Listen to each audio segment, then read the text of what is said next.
Alright, let's do this. Once there was a hunter who saw what others could not. With a magic case in her backpack, she roamed with wild abandon into the great unknown.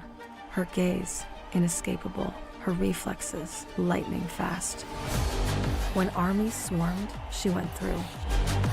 With eyes open wide, hands steady, holding, watching, capturing everything in sight.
The Crucial Pro DDR5 RAM kit comes with a sleek, modern look that will complement any build. But aesthetics aside, it's the performance that really matters. So let's dive into it. The default JEDEC timings are 46, 45, 45, but it does come with 2 XMP and Expo settings for those looking for a little more performance. With XMP 3.0 Profile 1, you can push the speed up to 5600 megatransfers per second. If you prefer a slightly lower speed but tighter timings, Profile 2 offers 5200 megatransfers per second at 42, 42, 42 timings. We've run some benchmarks and stress tests to give you an idea of how it performs. In general, dropping the speed and tightening the timings with the second XMP/Expo profile yielded better results for us on our test system. Paired with a Ryzen 7800X 3D, we saw anywhere from a 1 to 5% performance bump depending on workloads. All in all, the Crucial Pro DDR5 64GB RAM kit by Micron is a fantastic choice for first-time builders and enthusiasts alike. They want this! Good! Show! Oh my God! How excited are you to see this match live right now?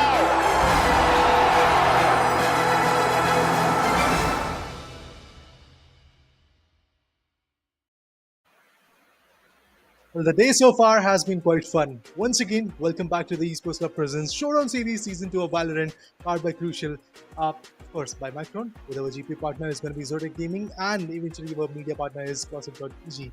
Well, I am Raider, we do have Homebrew on the desk, and we have already witnessed the very first semi-finale in the upper bracket, and we have seen how fruitful our team can be. With the 2-0 scoreline, Team Asterix has made their way and become the first upper bracket finalist. Now the question is, who is going to be their contender? Who is going to be the second finalist in the upper bracket? That's what we want to know, because yes, we have another BO3 ending for the day. I mean, yeah, definitely. It's been an interesting day. Asterisk was already able to secure their final slot in the upper brackets, sector. But again, they need to, continuously win this. They still have a chance left, but it's now time for other action, the other part of the story, which means NIORY versus DXG. I can't wait for this one. These teams have, been performing very well. But let's talk about the tournament format. Till yet, it's been an open qualifier from 16 to 20 July, where most of the teams played single elimination. Then they were able to made it, and after that, Indian qualifiers, some of the teams were able to, make their positions over here. And on 28th, we're gonna witness grand finals. Right now, we are witnessing playoffs, where teams are giving their hard best. Early morning we witnessed how those two teams fought. Asterisk was able to successfully get a 2-0, but they had a tough time in map of Lotus. So yeah, if other teams are looking for a plot hole where they can see their plans in, it's gonna be that one. But it's time for prize pool Raider, and it's pretty big one.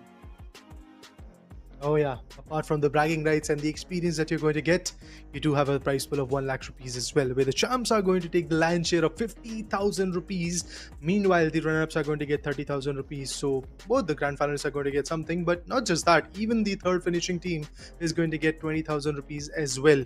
Let's look at the brackets, because this is the fun part. This is the blueprint that we are following, and from here, currently we are left with only the top 6 teams, because yesterday we were able to bid a farewell to Silent Assassins 2.0 and Zero Frags.exe. Obviously with a heavy heart, because these two teams quite phenomenal so far in the open qualifiers. But that's how a tournament goes on.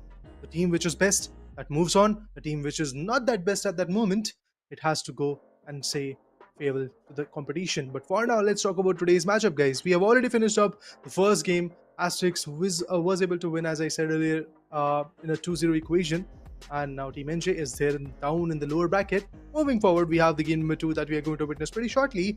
It is between NIORY ESPORTS and DXG. Both of them are the big giants, and both of them have actually, let me remind you guys, qualified from Premier. The in-game Premier qualifiers are going on. So, NIORY ESPORTS, DXG, I guess you have already proven yourself once. It is the time to prove yourself again. And NIORY Esports is one of the most dangerous contenders, to be honest, in this particular region. And along with that, if you you like to talk about map veto, I'm loving it. It's Icebox, Ascent, and Sunset. I mean, I know, Raider, you had a quite controversial stuff with Sunset. You aren't able to perform way better, but Icebox and Ascent, I mean, I'm loving it. It's like chamber dialogue. And definitely, let's see how everything goes on. But meanwhile, let's talk about Icebox. What, according to you, is better 5 agent comp in this particular map? And whenever you're gonna finish, I'm also gonna tell mine one. I have my playing 5. I would like to tell you guys that first of all, lock that KJ. That Sentinel pick is going to be very, very, very important throughout the whole picture of this particular map. So for that, my Sentinel is logged in. That is going to be KJ. Then if I talk about Duelist, I can either go for a Jet or a Neon. I don't know how fruitful Raze is going to be. For that, I would like to go for a Jet. So Jet and KJ are logged in. When it comes to Initiator, I would like to go for a double Initiator approach. Be it on the attacking side, on the defensive side, I would like to go with a Sova in order to get all those recon darts into the picture. And then eventually, if you talk about the other particular Initiator, I think Gecko is going to be the best one. Be it for the plant or the postman scenario, it is always going to help you a lot with this wingman, with the disease, to get all those infos where the players are hiding in, because there are certain nook and crannies where the players could be holding on, and one good dizzy appointment is easily going to get all those informations. And if you talk about the smokes, I think there is nothing better than an Omen. So these are my playing 5.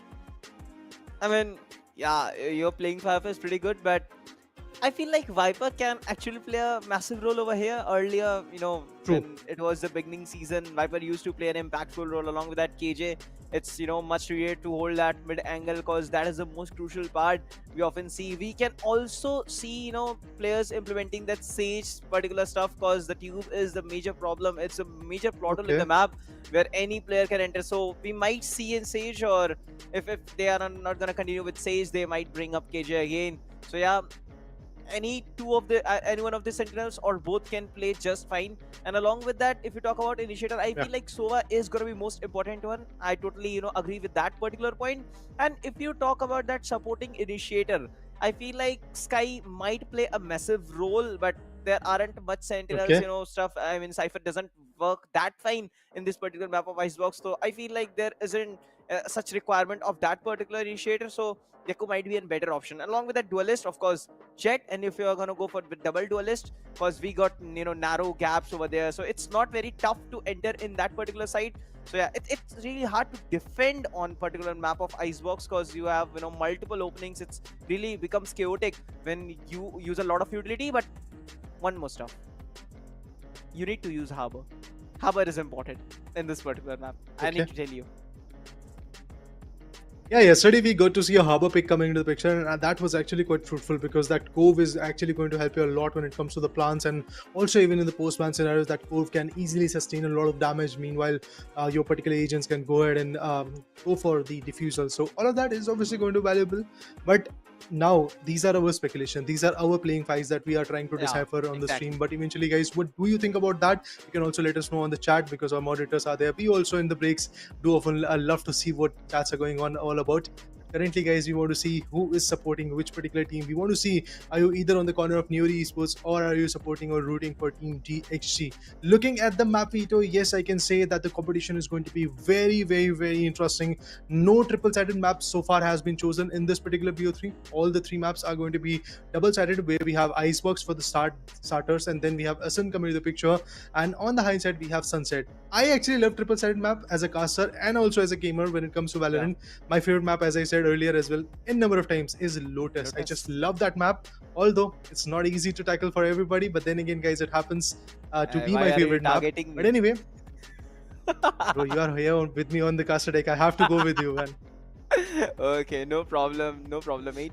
And I just can't wait to see Icebox come into the play, because I have played, Icebox in a lot of tournaments. I know how valuable KJ is in this particular map, and I feel like Raider also have like same instincts like me. I love KJ. Do you as well, man? Wait, like, do you love to play KJ? The best sentinel that you can have, the most versatile one. In any map, you can bring the value with a KJ. If you're a KJ main, you know how to use those turrets, your alarm bots, your nanosong grenades.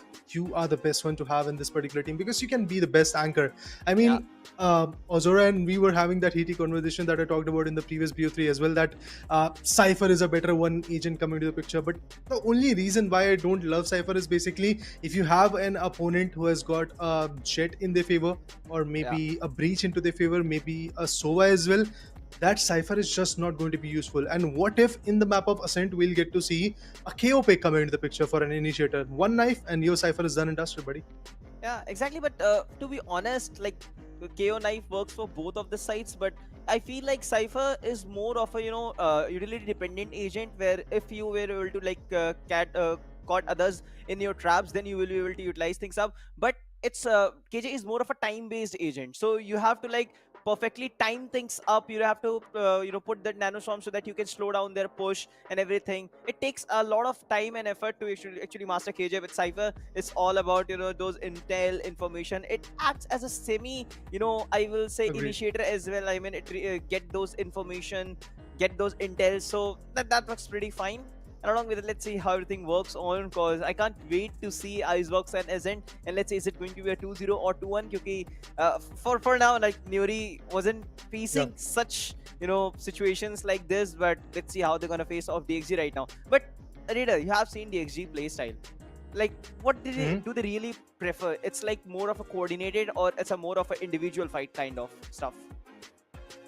I know that they are a quite coordinated team, but see, home, when it comes to a tournament like this, when you're in the upper brackets, when you're fighting for the semi-finals, there are certain equations that you have to I guess consider. And one of the most important thing is basically how brutal your opponent can be, how effective they can be. Because see, every team goes into the game with a textbook approach, that we are going to select so and so agents in our favor, we are going to play in a particular manner, we are going to understand each other, we are going to go with the callers. But oftentimes what happens, your opponent are pressing those nerves. That's exactly why the executes are not working from your particular corner, and you decide to panic. Your whole team comes up in a panic situation, and all of those things can turn a very synergized team in a very chaotic team whose internal showdown is not going to be effective enough. So that can be the case, and NIORY loves to do that. NIORY loves to feed on opponents' weakness, and I believe that is the kind of aggression that they're going to pull through. I will have to see how far they're going to go. Depending on the confirmations, yes, we have got the insight that NIORY Esports is going to start off with the attack in this particular map of Icebox, and as we know, it's 52% of an attack-sided map. NIORY would love to go ahead with a double duelist or double initiator approach in their favor, so that they can press a little bit more aggression onto their opponent and pressurize them, make sure to like shut them down. That's exactly what NIORY would love to do. And my favorite individual from NIORY Esports is definitely A-Star. That guy, he loves to play on Sova, and so far in number of tournaments when I've seen him, he has just blown my mind, to be honest. And that's exactly what I'm here for. Once again, I'm happy to say that I'm on this disc and I'm going to witness A-Star doing what he does.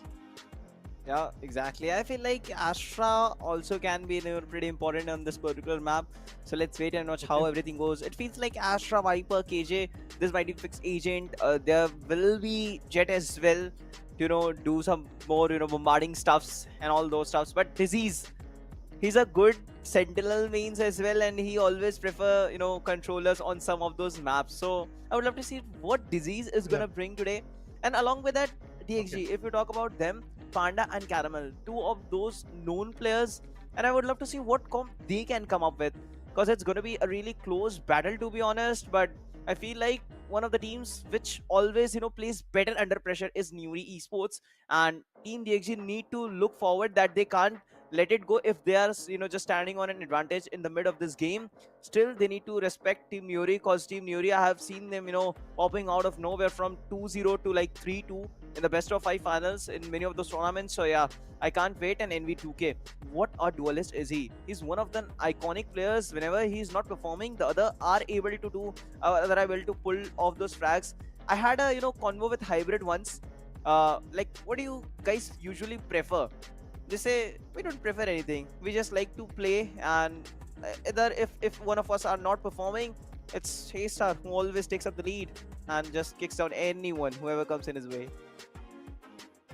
That's the best motto. Have fun, and if one is not stepping up, let the other one step up onto the pallet. And that's how beautiful Team NIORY Esports is. We all know how effective they can be, but it's basically one of those equations where the time will only tell who is going to be superior in this particular BO3 equation, because at the end, all of the guesses, all of the thoughts, all of the speculations that we are making at this point is basically based on history. But obviously, NIORY and DXG, both of them are here to make some amendments to those historical markers. They're here to win, they're here to destroy their opponent, and that's exactly what they're looking at. But talking about the agent select, yes, we get to see from defenders a Viper coming in. Sova and Gecko definitely are going to be there. I was not doubting in that particular approach, but I'm surprised to see like Batman sticking to a sentinel known as Sage. How effective that Sage can be. It can be coming. Yeah, rightly said, Battle Sage. If that's the case from the attacking side, I would love to see some phenomenal play. NV2K, usually a Yoru main, but this time he's going to go and stick with the Jet. But A-Star sticking with the lovely beloved hunter, that is Sova. I mean, I really feel amazing when someone goes with that, Sentinel Sage. I love to see that, because it's gonna create that huge impact which no one is gonna like thinking right now. But no harbor for now. It's Viper, which is gonna be more preferable. In terms of AVs, things might go a little bit twisty, but we haven't seen AVs yet. And as you talk about the initiator comp, that is working just fine on towards the defender side. So they will be more of a information based, and along with that, if you talk about attackers, there will be more of a defenders base, because Viper, it's going to be on the defending side. Sage, Barrier Orb is going to play a huge role, and it's going to like buy some time for the team as well, along with that KJ. So if they will be able to like win 7 at least rounds in the attack, they might be able to defend things up, because 5 round is not a big deal in this particular map, but at least you need 5 rounds to grab that hold on this particular map. Defending is quite weaker, I will still say, in terms of like Icebox, if you see that perspective, because it is one of the most vulnerable angle where anyone can like really find their place in and lurk. So KJ might be the best for that side. But A and B, the thing is, there are multiple openings. It's not easy to get that every intel. So defenders might be able to get that better grab of that, because Sova is gonna be like anchoring one side, and I feel like it's Gecko who's going to be presenting towards B side. Don't you think so? I think Gecko can be effective at B, but I think the more value of Gecko having at A can come through, because in A, if you see, there are a lot of covers in which I guess Dizzy can be effective. But anyway, guys, all said and done, we can see that B is the place where Gecko is holding not just him, but eventually the Jet, and Viper is also right over there. On the yellow, we get to see the insights being delivered, but that Dizzy is definitely going to be effective. Let's see if they're going to hurt someone. No, not at all. NIORY Esports just being blunt and aggressive. They get a beautiful pick coming in. Disease already gets a 3k on the Sentinel, on the KJ. He's locked in. He's effective. He is just so on par, but through tubes. It does feel like that Karam is going to go and get ahead in kitchen, get something crucial. But no, it is going to be a flawless pick coming in already. Caramel was not that effective in that particular scenario. If you see on the hindsight, Jet NV2K was just so on point with this pick in kitchen. With that, yes, we already have the opening. I think in the next following rounds, this is definitely NIORY's turn, because NIORY has got the bonus buy. They are going to like enjoy this particular bonus buy and make sure that it's going to be an effective 2-0 from their perspective. After that, maybe possibly DXG is going to start popping off once they have the full buy. Oh, we already have a technical pass. Interesting. I mean, the way Diziz handled the situation, it was like his left hand work, but definitely he played like an amazing warrior, and along with that he was able to actually grab 3k, and later on it was all down to Caramel. He was trying to play some outsmart stuff into the tubes area, but he gets spotted, and in that way he got annihilated. But you know, it's going to be tech pause because one of the players just got disconnected, and he's going to be soon joining in. Talking about NIORY esports, if they will be able to like win 7 or 8 rounds, DXG might have tough time in this particular map, because what we found is NIORY team is more of a, you know, defense based, as we were talking about, and it could like really leave a huge impact. But we have to know one thing: Sage is like double-edged sword. It can even like it doesn't have much utility to use things up, so it can properly, like we can depend on particular gunfight. So there you don't have much tension, but you just need to provide support to the team. You go for double peaks, you go for your probably aim instincts, so that's gonna be much better. And along with that, that slow up definitely is gonna like avoid your enemy to escape away from one position to another. Yeah, it's going to be effective, but in order to be effective, you have to appoint all those utils at the right moment. As you rightly said, Battle Sage. It's going to be very interesting to see how NIORY Esports is going to implement that case scenario. Although I do believe that the particular, I guess, utils that Sage can bring into the picture. For example, if you talk about the barrier orb, Sage can easily utilize that barrier orb and put up a barrier and set up a good perimeter over there on B side and eventually go for a good plant. Big fan of Grim, so I never underestimate a Sage player. That's good, man. We can't even underestimate any particular player, to be honest, at this moment, because so far the journey has been quite interesting. And obviously, Sage mains are not that much conventional when it comes to this kind of tournament. But yes, as I can see that we have a Sage into the picture, and the effectiveness of that particular Sage is just going to be proven in near future as the round goes on. I think that Sage can be valuable. Why we are talking about that Sage that much? Because that is the exact type of pick which we don't really expect. Tomorrow, I mean, something different is going to come. But yesterday we got to see a chamber pick as a Sentinel in this exact map of Sentinel. Is in this exact map of Icebox, and if I'm not wrong, the guy was UV who was playing on that particular chamber, and he was just so amazing on it. So yes, these guys are those individuals who are just breaking and making some good, interesting metas. But with that, the technical difficulties are done and dusted. We are off to another good start. 1-0 in the favor of NIORY Esports with that interesting start, and now the bonus buy. They are looking forward to get some more. But Caramel, we have a turret out there. The Kuranami Sheriff won't be effective enough. Like, it's like they already, have known that NIORY Esports is going to be pushing in towards B side, so there are 4 players already present on towards this side, and this situation can literally go into DXG favor. I can't wait.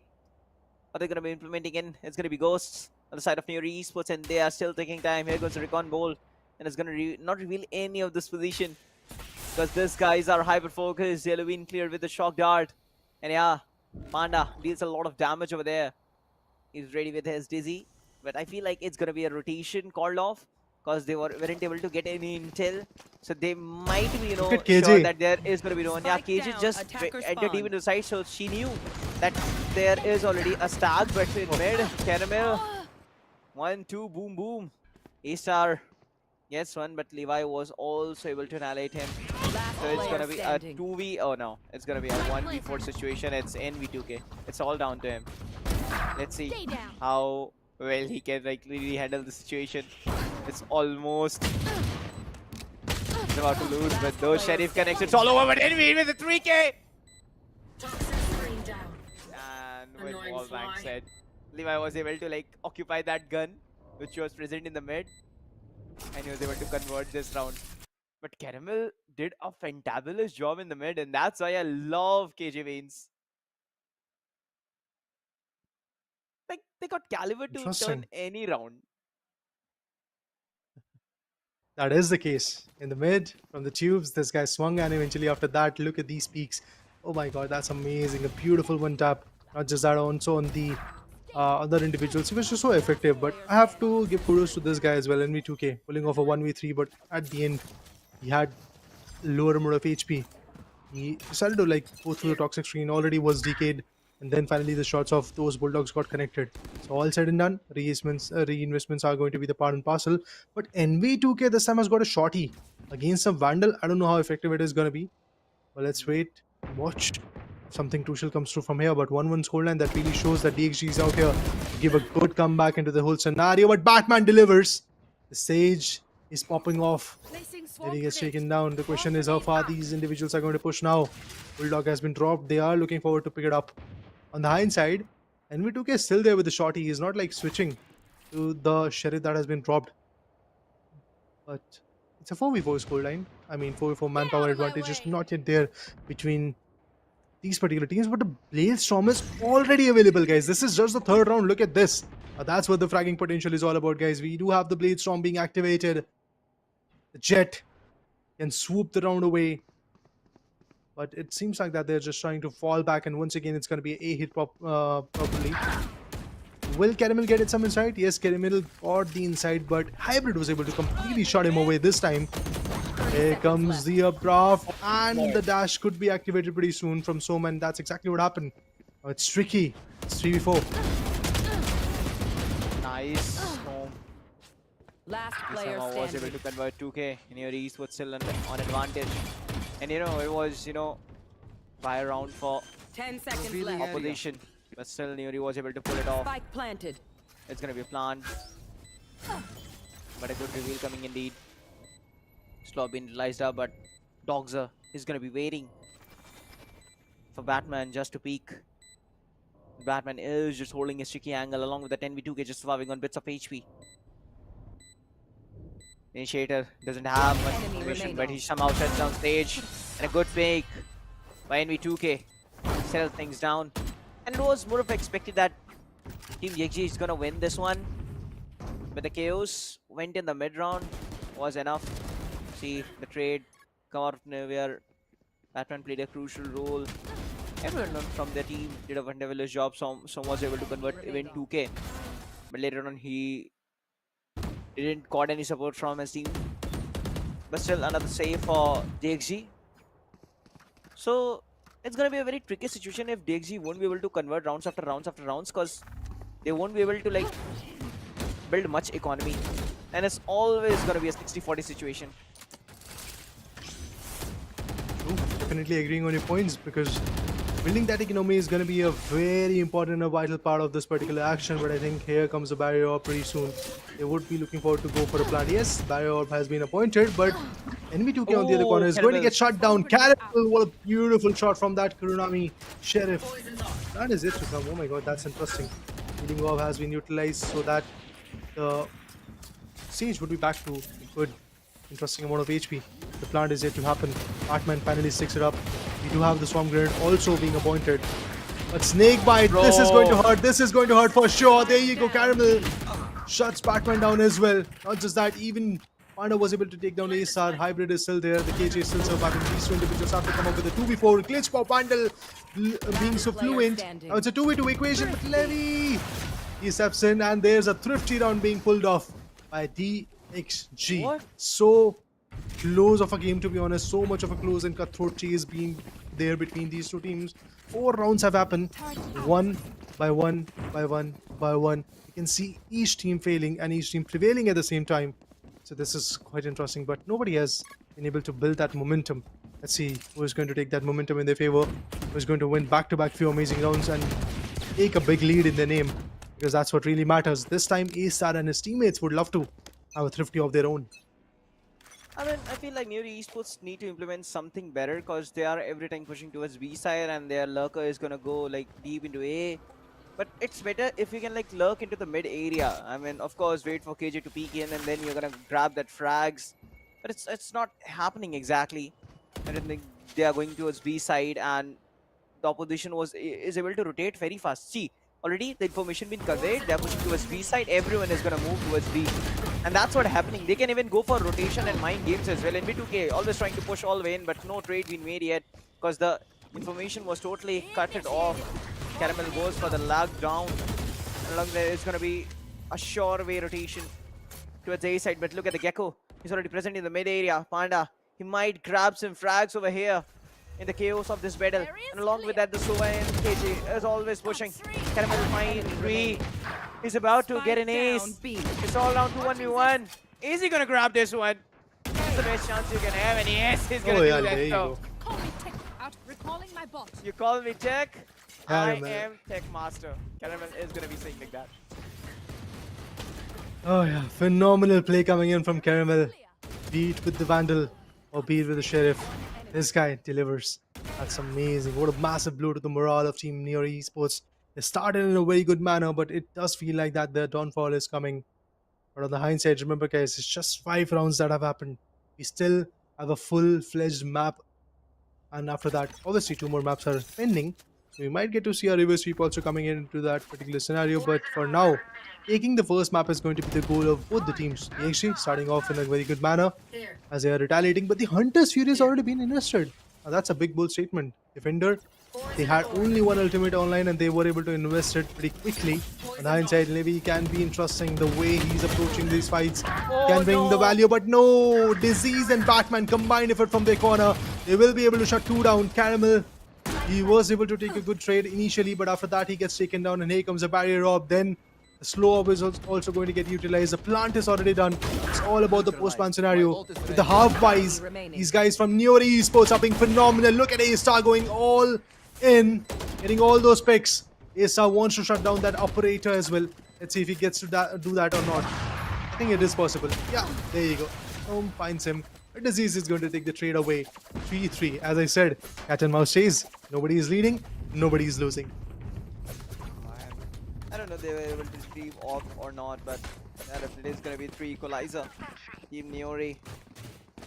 This could be the opening if they have been waiting for, then that might be better.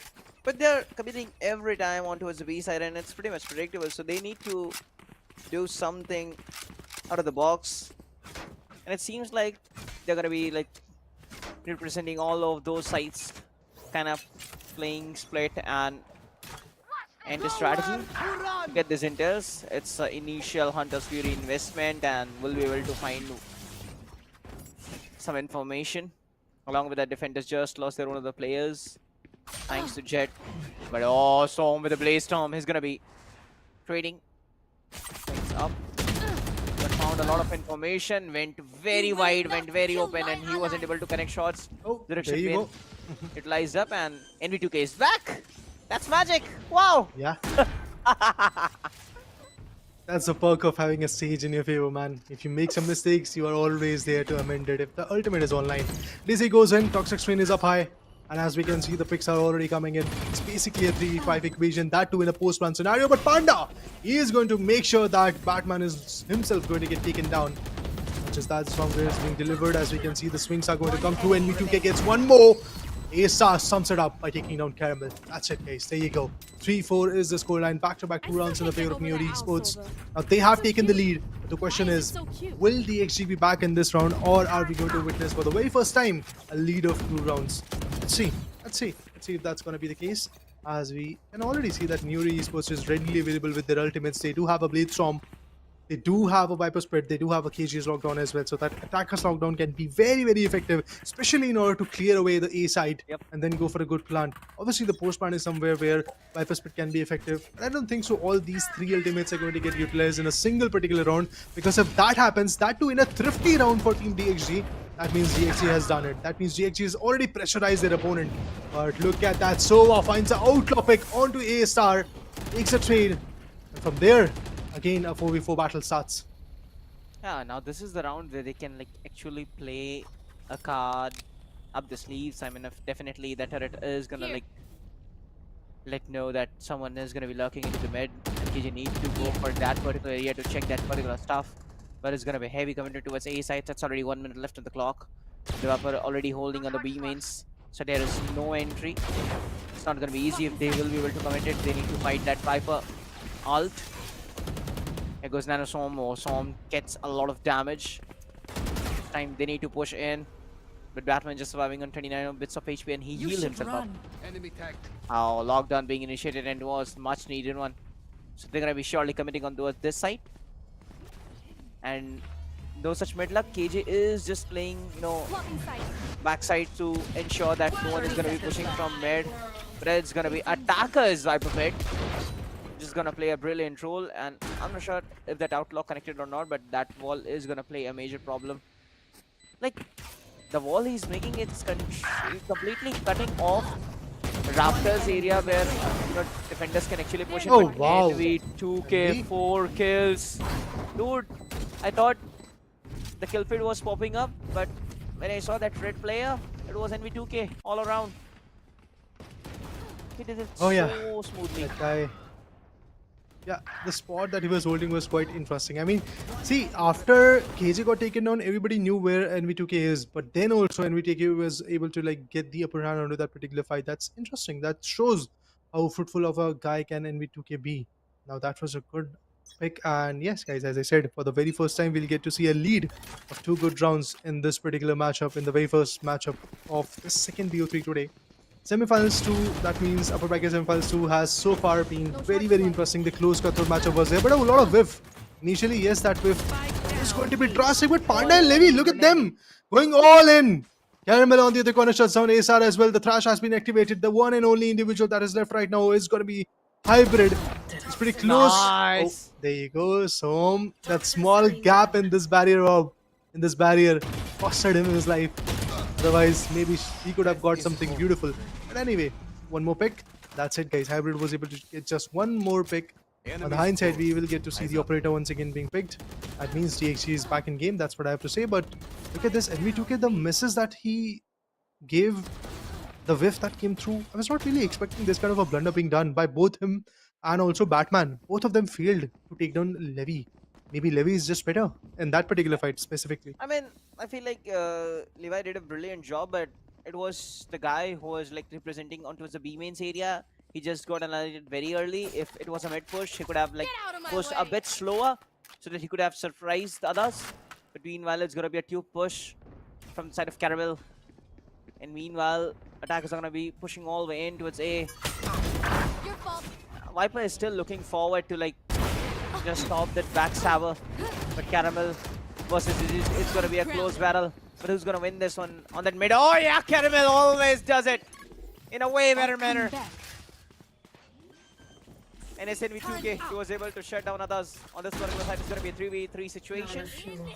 Still, lockdowns be initiated. It's gonna be defenders time. But NV2K goes deep, goes huge. He wasn't able to deny lockdown, and when he will deny lockdown, he won't be safe. So it's all down to Panda. Can he really show some kung fu over here? Not sure. But you know what? That was not a very wise decision, to be honest. Didn't had informate. He just threw a mosh pit, and after that he revealed his position by using that zip line, and all over. But yeah, NIORY finally standing a good ground in this matchup, and it seems finally they know how to figure out tactics of opposite team. But whenever we say this, Raider, it's DXG who always stands strong in the other round. Oh, I mean, would love to see that cat and mouse chase coming in for now as well.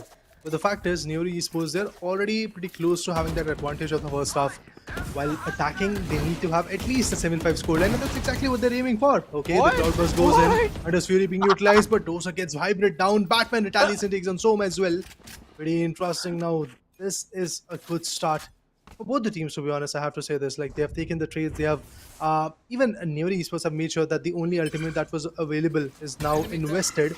So that's again a big pressurizing situation. It's like one of those equations which is going to put a lot of pressure onto them.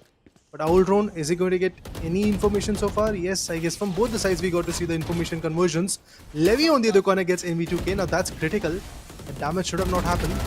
Now with that, we have to see the follow-up. Panda gets one. Through the Toxic Strain, Panda gets 2K. Disease also gets shut down. Now the question is, what will happen to A-Star? Well, A-Star is still going to pop off. Not going to go far. Panda gets a 3K and saves the day. This was a half buy round with one ultimate only, and that too was invested way too early. And I mean, that ultimate was effective, but even after that, if you see, Panda, he was the X factor in this particular fight. I mean, He's taking down the players through the toxic stream. That shows his aim, his trigger discipline, and his overpowering skills. And now it's going to be last round, and it seems like it's going to be quite advantageous situation for NIORY esports because they do have 2 ultimates, and that can like play a really impactful role. Whether you talk about post-plant or pre-plant, it's going to just work fine for them because Resurrection is going to help to get back one player, and along with that, they can even use Hunter's Fury for post-plant. But Hybrid is going to be lurking all the way in, gets ultimate and beautiful 2K to help his team. Side A is unguarded totally. And even after planting spike up, he can go towards the other side, and it's going to be a plant above. If batsman gets spotted, it's going to be over, and they will not be able to utilize their one of the utilities. And yeah, he's exactly going for that. He's going to be reviving Viper up because he isn't that far away. You will not kill my honor. Yeah, here comes Resurrection, but Panda comes in with a frag, and it goes down. Hunter's Fury being sliced up, but that is going to be a fake stick. Panda still gets spotted. Is he going to go down? Oh, yes, he's going to go down. It's sometimes very hard to dodge Sova's Hunter's Fury if a guy like A-Star is going to be your Don't opponent. interrupt my Caramel work. is trying to do all those fakes. It's going to be a 2v2 situation. One enemy remaining. Dogs are trying his hard best, Last but player won't be able to do much so. A-Star hits the final blow, and it's 5-7 for sure. So yeah, this was the score I was expecting, Switching right? sides. And if DXG needs to win this one, they need to surely get that first 2. I mean, it's going to be most important and crucial round. As we know, NIORY esports comp is more of a defense oriented. It's not going to be easy to cross through those defenses. Well, it's going to be interesting to see who prevails in the second half. But yes, the first half, that has been conquered by one and only team, NIORY esports, as they do have a difference of 2 good rounds. On the hindsight, their opponent have got 5 rounds in their favor.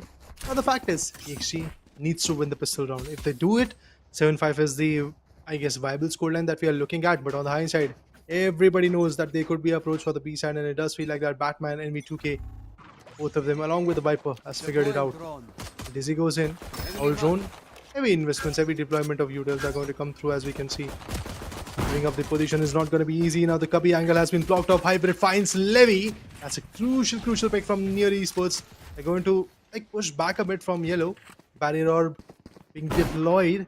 That means players has to push back, because see, DXG esports now have got a very clear idea that they are not just one player, there are multiple players who are guarding the whole B side. And on the A side, we'll get to have a swarm grenade on the nest, so that if somebody wants to go for a plant over there, it is going to get denied. Well, first of all, swarm grenade is going to get popped off. From there, we have Dizzy is getting the pick. Swarm gets taken down. That was a good wall bangable shot coming in. The plant has happened. That means DXG can actually go for a force buy even if they lose in this particular round. In the next round, they can build in the force buy. But Caramel, we all know how effective he is with the Sheriff, but won't go far as the Seas counters him. Not just that, NV2K swoops in, takes one more down, and the final pick would be Rosa by NV2K. I mean, there wasn't any requirement to go for all those peaks around. You should have allowed your opponent to push all the way in. But yeah, NIORY esports, they were able to get that first round. A good retake indeed. First, they were able to convert those first 2 individual frags, and after that, they came back for a retake. And that wasn't a very tough situation to deal with team NIORY esports. Remember, previously, in the first half, they were able to win the first pistol round while attacking, and after that, they lost the other one. And after that, then they win third round. So I'm not sure what's going to happen this time, but NIORY might be learning from their older mistakes. So it's going to be a timeout. It seems like Batman is going to have a bit of time until Hybrid, A-Star, and V2K Disease are going to discuss their strats out, like what they will be implementing in the upcoming rounds, what they can really bring up onto the table. I can't wait to see that. Along with that, Levi, Som, Dogja, they have been playing brilliantly when they were on towards the defending side. I mean, with that comp, it was not easy to at least win 5 rounds, but they were somehow able to deliver it thanks to Caramel, thanks to Levi, the way they played. They showed their gun power, and along with that, their amazing defender strategy, and it really was way better. And along with that, as you suggested, as you told me in the previous, session, that before the first half, that TXG is more of a coordination based team, and we have often seen how well coordinated they are. But NIORY, they are not far away. They are really close, and they know how to establish their true power. But A-Star, it seems like he's not able to deliver his 100% best, because we have seen when A-Star is in mood, there is no one who can stop him. See, the map where I've seen A-Star doing some phenomenal stuff is Breeze. Currently, it's not in the play, so can't really say about that. But other than that, I think A-Star still has done a good job at it. I mean, he has made sure that in few rounds particularly, he has saved the day. Like, he has been the last individual surviving into that particular round, and he still gets the upper hand on his opponent. That matters the most, to be honest. For me personally, I don't believe in getting a lot many frags in your favor. I believe in getting the key frags. Those frags which are going to turn the event, turn the rounds, turn the map in your favor. That's exactly where A-Star is standing for now. NV2K on the hindsight is the guy who is getting a lot of frags disease. We can't really underappreciate that particular individual as well, because he has been phenomenal as well. So kudos to disease, kudos to A-Star, NV2K, all the other individuals. To be honest, all 10 guys are doing a fun job. It's all about who is going to be composed. But looking at the map, it's 52% attack sided map, and that's exactly what Team NIORY ESPORTS did. I have few complaints, and that is the buffer is not that much. If the pistol round would have been out of their hands, then the buffer could have completely get diminished, but that's not the case, as they were able to win the pistol round once again in the second half. So they are already off to a very good start in the defensive perimeter. Once again, it does feel like that NIORY ESPORTS is going to do some interesting damage. And specifically, if you talk about the B side, the best block that you can have specifically for the pistol round is that barrier orb, and that's exactly what Batman did. He was able to implement the barrier orb after Levy was able to take one pick from the yellow. So that's exactly how the rotation came through, and amidst that rotation, once again everything changed. There was nobody contesting the mid, there was nobody contesting the spawn regions. That's why NIORY ESPORTS was able to build in a good trap for them, and that's how things changed. But now a short break will be getting queued in. After that, we'll be resuming the action, so stay tuned guys, we'll be back.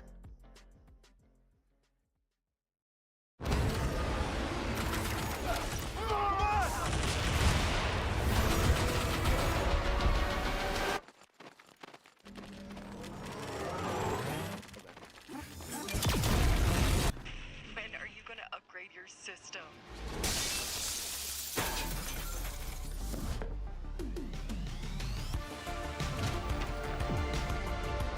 All right, let's do this. Once there was a hunter who saw what others could not. With a magic case in her backpack, she roamed with wild abandon into the great unknown. Her gaze inescapable, her reflexes lightning fast. When armies swarmed, she went through. With eyes open wide, hands steady, holding, watching, capturing everything in sight.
The Crucial Pro DDR5 RAM kit comes with a sleek, modern look that will complement any build.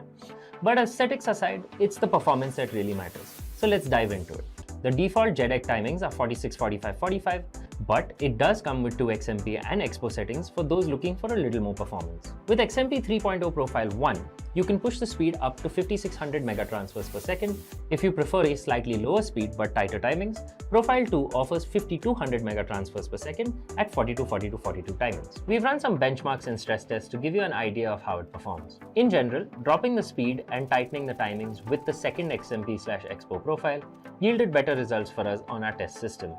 Paired with a Ryzen 7800X3D, we saw anywhere from a 1 to 5% performance bump depending on workloads. All in all, The Crucial Pro DDR5 64GB RAM kit by Micron is a fantastic choice for first-time builders and enthusiasts alike.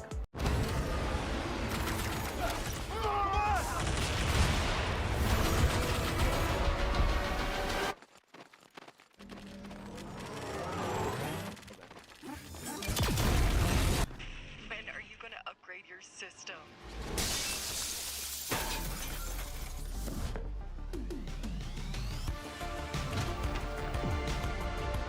Alright, let's do this. Once there was a hunter who saw what others could not. With a magic case in her backpack, she roamed with wild abandon into the great unknown. Her gaze inescapable, her reflexes lightning fast. When armies swarmed, she went through. With eyes open wide, hands steady, holding, watching, capturing everything in sight.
The Crucial Pro DDR5 RAM kit comes with a sleek, modern look that will complement any build. But aesthetics aside, it's the performance that really matters. So let's dive into it. The default JEDEC timings are 46, 45, 45, but it does come with 2 XMP and Expo settings for those looking for a little more performance. With XMP 3.0 Profile 1, you can push the speed up to 5600 megatransfers per second. If you prefer a slightly lower speed but tighter timings, Profile 2 offers 5200 megatransfers per second at 42, 42, 42 timings. We've run some benchmarks and stress tests to give you an idea of how it performs. In general, dropping the speed and tightening the timings with the second XMP/Expo profile yielded better results for us on our test system. Paired with a Ryzen 7800X 3D, we saw anywhere from a 1 to 5% performance bump depending on workloads. All in all, the Crucial Pro DDR5 64GB RAM kit by Micron is a fantastic choice for first-time builders and enthusiasts alike. Hey folks, welcome back to the Esports Club Presents Showdown Series Season 2 of Valorant, powered by Crucial by Macron, with our GP partner Zodiac Gaming and media partner Gossip.gg. Once again, the combination of Raider and Home are here, and we are going to once again dive into the action, see what is happening. 8-5 is the scoreline, if I'm not wrong, which we witnessed before going to the break. So NIORY ESPORTS is in control right now, but the second half has just started. Then the second half, things might topple down. Maybe DXG is going to come back as an attacker in an attack-sided map. You have to come back into the picture. So many questions in our mind. Anything to elaborate, Home? I mean, there are a lot of questions, and every question will be answered. We have to wait for a moment because it's already, the side where we have seen NIORY Esports, kind of winning rounds after rounds after rounds. They are already on an 8-5 advantage. So it seems like NIORY is standing strong. But, after the pistol round, there is going to be an important round where sheriffs are going to be coming to the play from the side of attackers, and if they will be able to deliver this one, then that's going to be much better. We haven't seen much Lux in this map particularly yet because they don't want to reveal their position. It's always the turret which is gonna play a major problem over there, but still I feel like smokes can be deployed on that particular turret to make their way in, because we haven't seen much players holding that particular mid side. If you have covered the whole section over there, because it's already been turret who's been guarding this particular all those stuffs. So let's see what they can really bring onto the table, because it's going to be by round for NIORY, and NIORY might stand a better edge in this particular one. But after that, when ultimates are going to come into play, the buy is going to come into the play. Let's see how their opposition actually performs. But it's always about surprises. DXG have surprised us earlier in the beginning stages, where they were able to successfully win that second round. After that, then they lost again one. So you never underestimate them. Can't. I mean, all of the 10 individuals that are there in the game, they are fighting for the glory, they are fighting for the battle. But yes, admiring the fact that the mid control is something which is very, very important. To be honest, Caramel did a great job at it. When it comes to his particular approach, he was just so phenomenal on those scenarios. But right now, it does feel like that we are already into the action, and it does feel like that the 14th round might be the game changer, specifically for DXG. Let's see if they can pull it off. Oh, there you go. Shock Dart, alarm bot being destroyed. From there, Hybrid has got all the information that he needed, but as you can see, there's a luck going in, and this luck is way too deep. It's the KJ. If I'm not wrong, that's going to be Caramel, who is already deep into the A side. I don't know how Sova. A-Star just missed that. A-Star just missed that, man. Well, let's see if A-Star is going to find No something one is crucial. He's going to inside. get stabbed from two different angles. The wingman goes in. This guy is still pretty much surviving. Oh, A-Star delivers. Disease gets Caramel. All right. I think it's easily a 9-5 from here. I mean, he was telling his teammate that there is no one, don't worry, just come in, come fast. Bro, how the heck so popping from out of nowhere and he literally alerted the gecko, which means panda, and later on, Caramel was also went against disease in a 1v1 combat and he wasn't able to deliver it. So again, it's gonna be 9-5 for now. And it's time. Team DXG need to do something. Or it's gonna be all over. So yep. Any ultimates? I can't see them yet. But yeah. It's gonna be quite a close round. If I'm being honest. But Levi, he finds 2K. The duelist already been hunted down. And that's what actually Team DXG was looking forward to. Well, DXG, they are trying to be back into the action. It does feel like that they're pulling their best efforts at this moment. Even on the chat, all the individuals who are there watching the stream, the vote was here, and eventually you guys have told us that NIORY Esports was the one probable winner of this particular map, and even I think that's the exact similar scenario. But Som, he has done a good job. Batman goes down. The question is how far these individuals are going to push, and not at all. The full buy round is definitely being effective. But Disease, what are you doing? A 2K already being delivered. That means it all trickles down to the last two individuals. Oh my god, Levy with the 3K answers back. What happens next? Hybrid. Toxic screen already being utilized. Oh, Dowser is just going to be one step ahead. He knew that's the only viable option that Viper would be looking at. He was aiming onto that particular scenario. That's it, guys. We already have a comeback coming in. The first opening from Team DXG in the second half. It was a much needed one, to be honest. But then NIORY Esports, they're still under control and they do have a 3-round lead in their favor. And now they have full buys, except ASTERISK and Hybrid, because they have gone for a util heavy comp. The controller and the initiative have invested quite a bit. Be it their recon darts. I mean, recon dart is by default, you get to have to invest on shock darts. And also the old drone, that's exactly what they did. But is it going to be effective? Oh, he backs out. Hunter's Fury being invested as well at the same moment. As good, the first connection was made. Oh, actually, Gecko is now quite a bit low. Look at him. And he takes Panda down. That's amazing. It doesn't matter he's low or not. He's no more on the map. But, you know, Toxic Queen been implemented to its side B. And we can see Alarm Bot, Denisong already present under that particular stage. So, shut down Alarm Bot before it shut down CU and information being relayed. The spike being carried over there. And it's the attackers, KJ. How deep is she gonna go to the side kitchen? No information yet. And now, yep, so surprise, Boya. Wow. And it's gonna be another K. Caramel later on. A-Star shuts down Caramel, but it's already been damage done. It's gonna be 3v3 situation. Another rotation with called off. And in 4 seconds, it's gonna be enough. They can do it right now.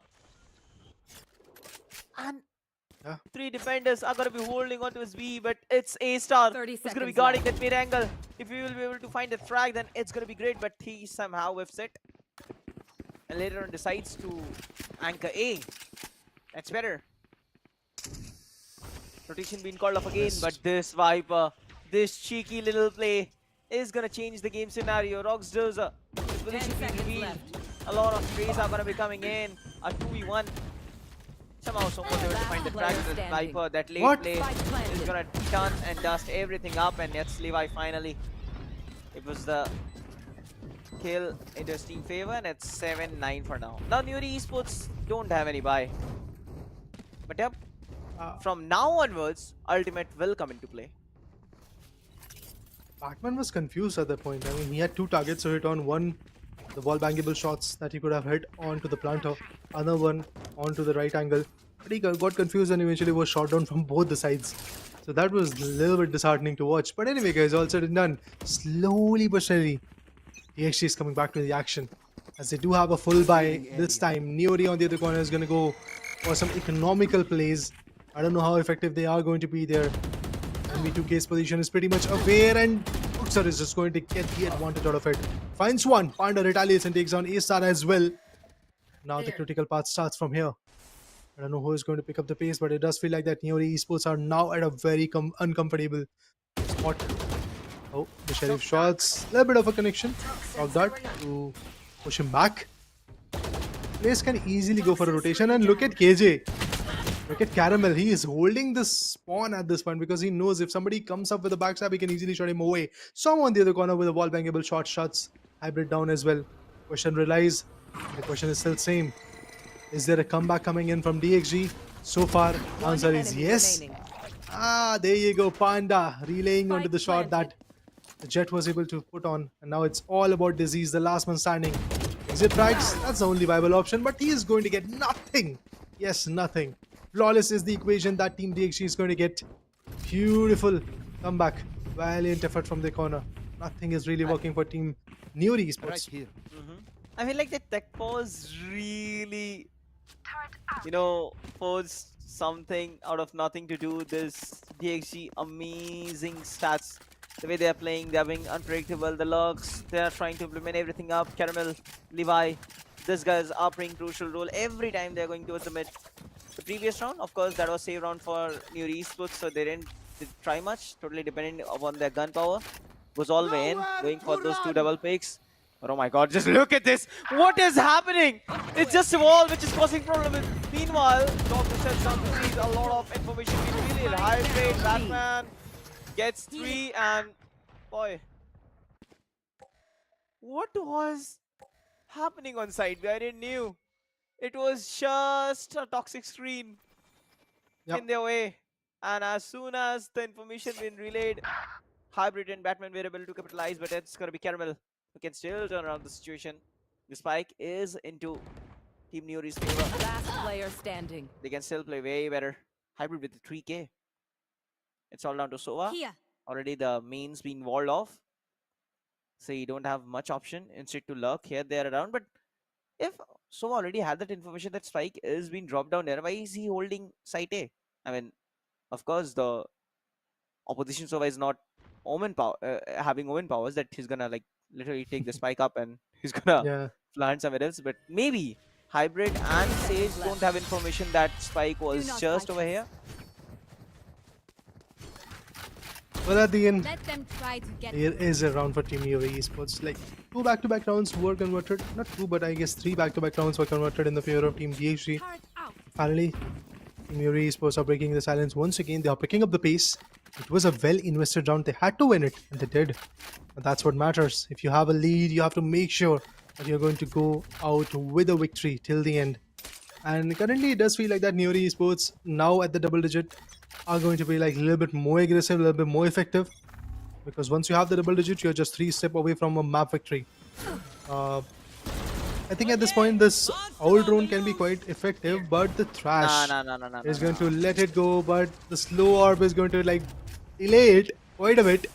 And that's exactly how Batman is going to fall back. Toxic Stream being invested. Utilities, an ultimate heavy game is coming in from defensive perimeters. We do have a Blade Storm and a defensive AJ lockdown as well available. So this can go anywhere. It could be DXG's, it could be NIORY Esports, but nobody so far has got the first pick.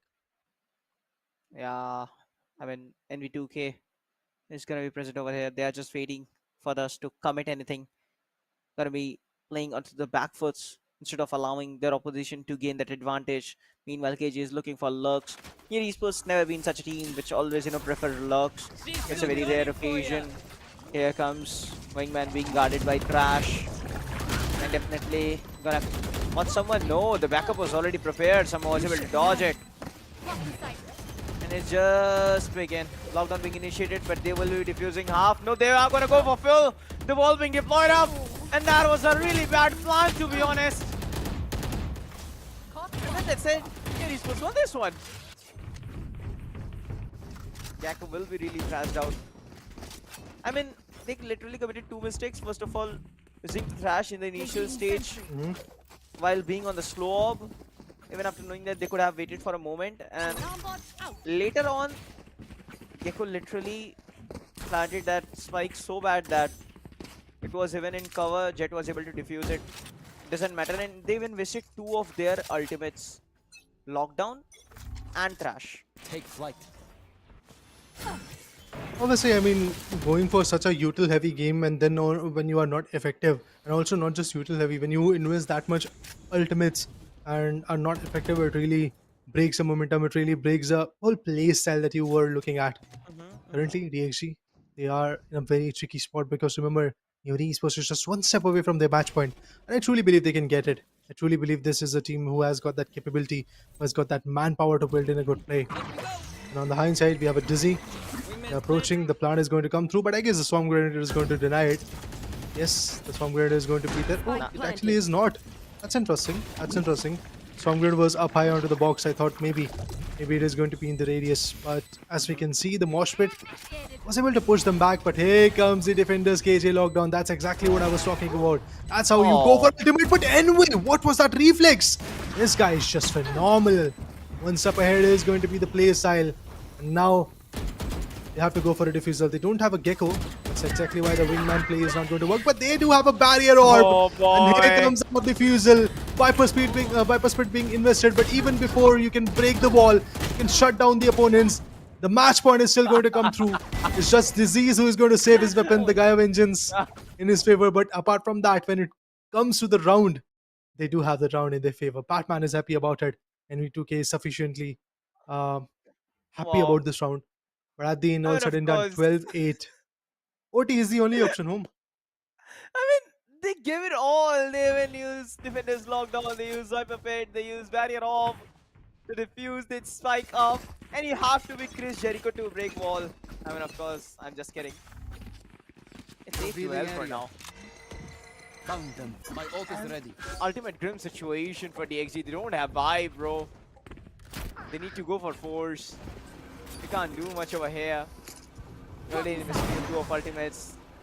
I won't feel like there is going to be an ultimate present there, but it's going to be, might be Sova who's having that Hunter Fury, and yeah, he's definitely going to utilize things up. And it's defenders, Sova, not attackers. Will gather much intel. Panda shuts down Disease, and thanks for the gun, mate. You died, but your gun will survive into me. It's gonna be okay. That Viper Pit, it could play a crucial role. It could come back, but Resurrection being deployed up. Disease is back in game. Batman finds Panda, and it's a 3v5 situation where attackers Hunter's Fury fire. Oh, so he gets a 3k in a while. That's a huge clutch. And there's gonna be a round they have been waiting for.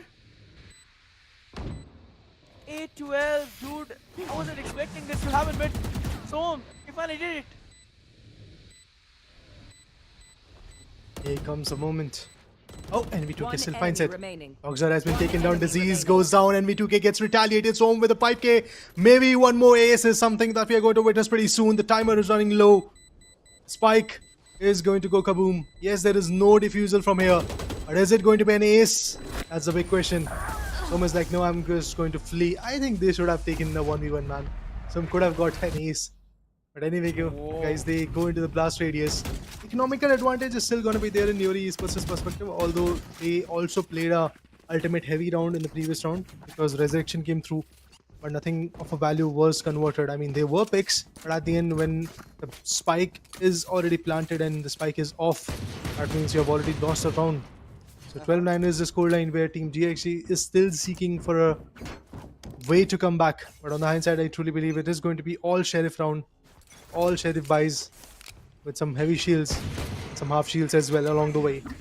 12-9 is the scoreline. I think it's easily a 12-10 scoreline that I'm looking at because DXG, you're a team with such good caliber that you can easily pull it off. I would love to see if that's going to be the case or something different. But here comes Thrash. It's not needed. See, in a round where you have just a missile by opponent, you don't really need a Thrash. But then again, if you want to make sure that you're going to win, because it's very much important, and you have to invest in those utils. But NV2K shutting 2 down with mere Sheriff. That means it all relies on the Gecko and Caramel, the KJ. Again, wall. He's going to go for a defusal. Look at him going for a sneaky defusal. Won't be able to go for even a half diff, I believe. Remaining. But now it all trickles down to the last man standing. Dude, it's And he over. won't even be standing. And with 2K, with just a Sheriff and his sheer gun power, this guy delivers a 3K. And there you go, guys. We have the winners of the very first map. Icebox goes in the name of NIORY. It doesn't matter if you're investing trash. It's NIORY Esports who's gonna be taking this map up. I mean, of course, the round, previous than this one was a real round for sure.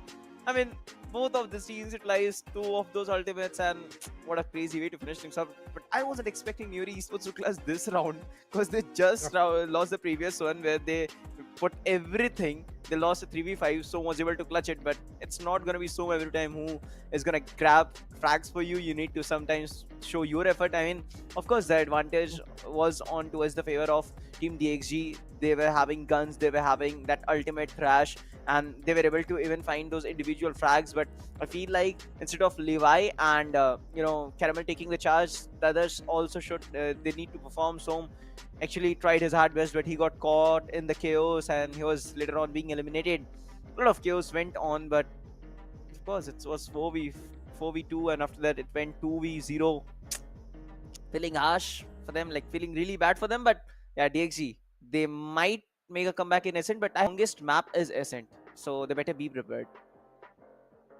They have to be. They have to be, because if they are able to convert this particular BO3 in a 2-0 scoreline, we will get to have 2 individual teams to be precise, who are going to, I guess, get promoted into the upper bracket finals, and both of them would have beaten their opponent with a 2-0 scoreline. That means the battle of the final is going to be so amazing. But even before going on to that particular palette, I guess we have to talk about what happened in the previous game. The kind of competition that NIORY Esports was putting forth was amazing. Yes, there were certain setbacks that they had in mid, but eventually the retaliation came through. Again, I have few pointers to talk about. Because of the previous map, we can clearly see that it was basically a one-man show initially. It was all around Caramel from Team DXG. The other guys were not that benevolent of a force. And you can clearly see in terms of the scoreboard as well. Caramel is already there with 21 kills, but on the hindsight, if you see Gecko, Viper, that means Levy, and also eventually Dogzer and Som, there were some moments where these guys pop off, but eventually if you see in a total scenario, Killjoy, that means Caramel, he was just being effective. On the hindsight, NV2K, as phenomenal as he is, 26 amazing kills definitely shows his gun skills and eventually gun power. At the same moment, 6 first kills, that's a big bold statement right over there.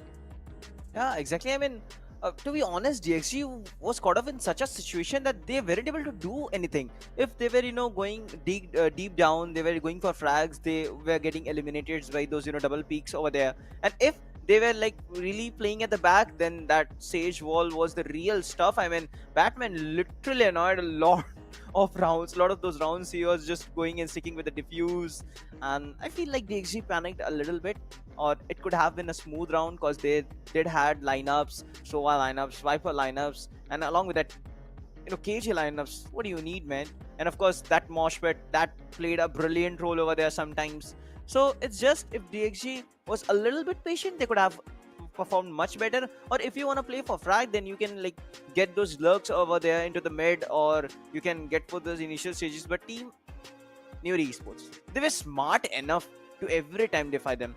They were just taking those initial peaks, backing off instantly and waiting for retake. Let them plant, let them have the site. We're gonna have this round. NIORY Esports knew what they were doing. To be precise, they were just being effective. They were just making sure that they will get the control of this particular map. Although in the map of Ascent things might change, but obviously for now we can clearly see that we have a clear advantage in favor of NIORY Esports.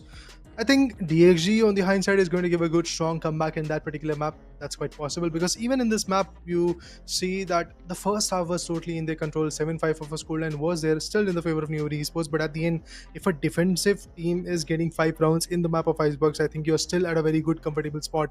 But the moment they lost the second half pistol round, that was the moment where I was like, no, the start is not good. You are actually in a very big trouble now, because from there the scoreline was 9-5. and then it was basically 9-7 of a scoreline, then 10-7. Slowly but steadily, DXG was trying to creep into the game, but then again, they were always the score chasers, not the score setters. And that's exactly where NIORY was sitting. They were setting up the markers, they were making the lead in their favor, they were, I guess, making some good approaches from their corner. Look at Batman, he has not got that many frags, but then again, his barrier shield, that has been the menace. His slow orbs, that has been the menace. His resurrection, that has been the pain in the whole scenario of Team DXG. I mean, we can understand that pain, of course. All right, every time the barrier rolls, standing in the way, there was no chance you can stop your opponent to defuse that spike up. And it was a more of a, we say, they were not actually going for kills. They were going for the win, and kills were already popping into their favor. So actually played pretty good role in one of those rounds, but they could have done way, more better things in other manner. If you wanna, go all the way in, just take somebody who can like literally take your trade, then that's gonna be much better. He was like pushing himself in such an uncomfortable position where he was the only one who was getting punished. But NV2K, what a brilliant man is he. 26 frags with 16 deaths, and of course supporting his team to the top, was able to make sure that his team win this. And of course, double sentinel comp, I usually didn't talk about it earlier, but yeah, this particular stage in KJ, you remember, Rita, I was talking about, they might be one team which is gonna put this particular comp, and it was NIORY Esports I was trying to tell, and they actually went with that, and they were able to win this one. You don't need double initiatives every time to get win, but Gecko, I feel like it didn't win that fruitful, which I was expecting on favor of DXG. It could have been utilized in a much better manner. Exactly. Yeah. Obviously, I mean, whenever we talk about a certain BO3 or a certain particular map, there is a certain thing that we usually talk about. First of all, the map, when we have the confirmation that which particular map is going to come, then we talk about the agents that might come into the picture. So the speculations are always on par about how the whole equation is going to go on. But at the end, if the execution part is something missing from that particular team, we can't really do anything about it. That's exactly where Team DXG had their failure. But after a quick short break, guys, we will be back with the map of Ascent, where things might change or might not. So stay tuned, we'll be back shortly.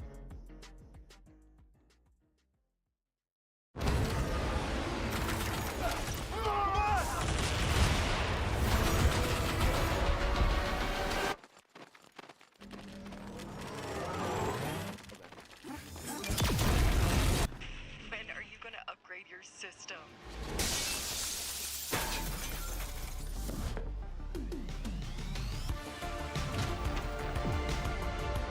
Alright, let's do this. Once there was a hunter who saw what others could not. With a magic case in her backpack, she roamed with wild abandon into the great unknown. Her gaze inescapable, her reflexes lightning fast. When armies swarmed, she went through. With eyes open wide, hands steady, holding, watching, capturing everything in sight.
The Crucial Pro DDR5 RAM kit comes with a sleek, modern look that will complement any build. But aesthetics aside, it's the performance that really matters. So let's dive into it. The default JEDEC timings are 46, 45, 45, But it does come with 2 XMP and Expo settings for those looking for a little more performance. With XMP 3.0 Profile 1, you can push the speed up to 5600 megatransfers per second. If you prefer a slightly lower speed but tighter timings, Profile 2 offers 5200 megatransfers per second at 42 timings. We've run some benchmarks and stress tests to give you an idea of how it performs. In general, dropping the speed and tightening the timings with the second XMP/Expo profile yielded better results for us on our test system. Paired with a Ryzen 7800X3D, we saw anywhere from a 1 to 5% performance bump depending on workloads. All in all, the Crucial Pro DDR5 64GB RAM kit by Micron is a fantastic choice for first-time builders and enthusiasts alike.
And folks, once again, welcome back to the Esports Club Presents Showdown Series Season 2 of Valorant, powered by Crucial by Micron, GP partners Zodiac Gaming, and media partners Gossip.gg. We have already seen a very interesting matchup.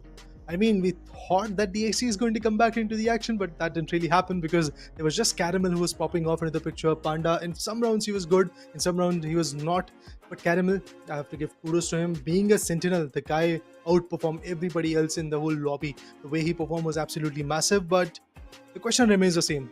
The team effort has to be there, and where is your team effort, DXG? You are known for that particular approach, but so far that approach has not yet come. Maybe home, the next map of Ascent is going to bring something crucial.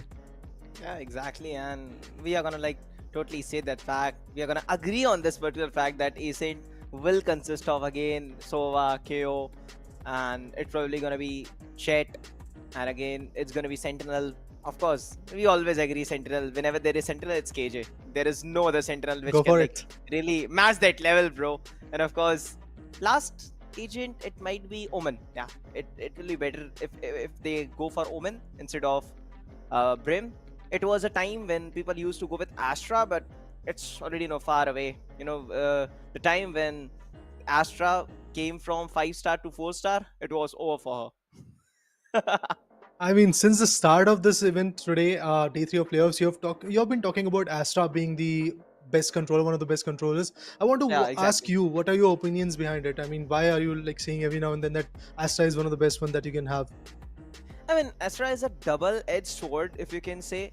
It can also, provide you that Nebula smoke. Along with that, it can also slow down your enemies. It can stun your enemies on that same point of time. If you want to play on particularly lineups, if you want to, annihilate that spike diffuser, then you can totally pop over there. And along with that Astral Divide, it totally cuts off connection from the other world.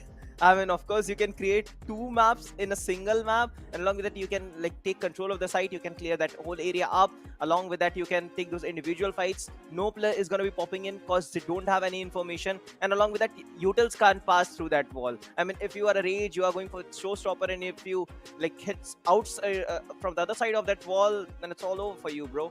So yeah, definitely Astra is preferable from my side, but it's not being used these days, because the team comp it isn't just matching in that particular sense, and we haven't often seen Brim being utilized up. It's only Bind where we see Brim popping up there, and along with that we go with double controller setup if we used to take Brim, because its smokes doesn't get redeployed again and again, and it doesn't respawn again.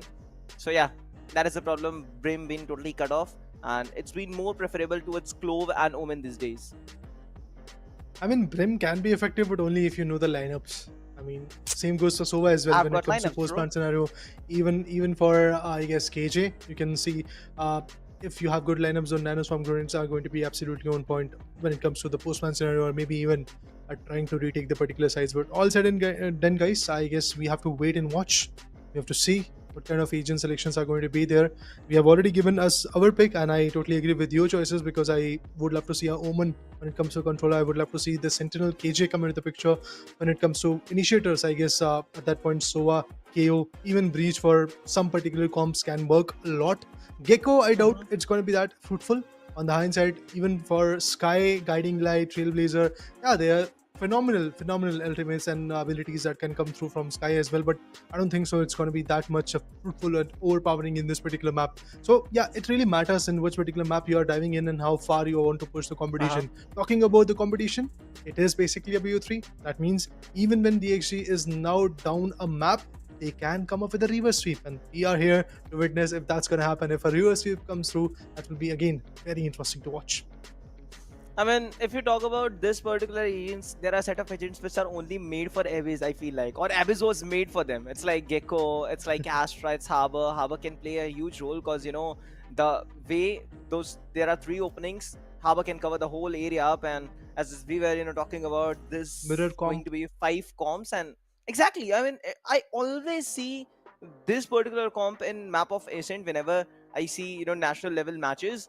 And definitely in tier 1, tier 2 circuits, these are the most preferable agents, to be honest. But I feel like players can go for more of a different style. They can even try to bring some more comps, like they can even go multiple sentinels as well. I mean, if you want to deny one side, the other side is going to be always there to create problems for you. And along with that, the thing I was talking about, if someone can like really bring that particular double sentinel play comp into the play, it's like I'm talking about Cypher and Deadlock, then it might be really fruitful, because you can for one time deny one of the sentinels, but you can't deny other at the same point of time with Chaos Knife, isn't it? Would love to see that happening in the game, man, because it's always fun to see that kind of scenarios happening, and it's always fun to see how teams kind of step onto it and go for some specific decisions. But all said and done, yes, we are once again looking at the player camps. We have Batman, we have Disease, we have NV2K, Star, and Hybrid coming in from one and only the victorious one of the previous map. And from the other corner, we can see like Disease as an individual. He has done a lot in the previous game on KJ. But this time, how effective he's going to be is something which can set the tone of the whole action. Caramel on the other corner. Interesting, phenomenal individual, but the team effort was kind of missing. Let's see if this is a game where DXG would love to pop off, because if they don't, lower bracket is always going to welcome them. Yeah, exactly. Can't wait to see what's going to happen in this particular map. If you really want to continue the journey towards map number 3, then you have to win this one, which means a do or die situation for this guys. DXG. Panda, Caramel, Som, Dogsja. What are they going to be planning in? Now, the big stuff is NIORY Esports quite be on an advantageous side, because they're going to be defending on map of Ascent.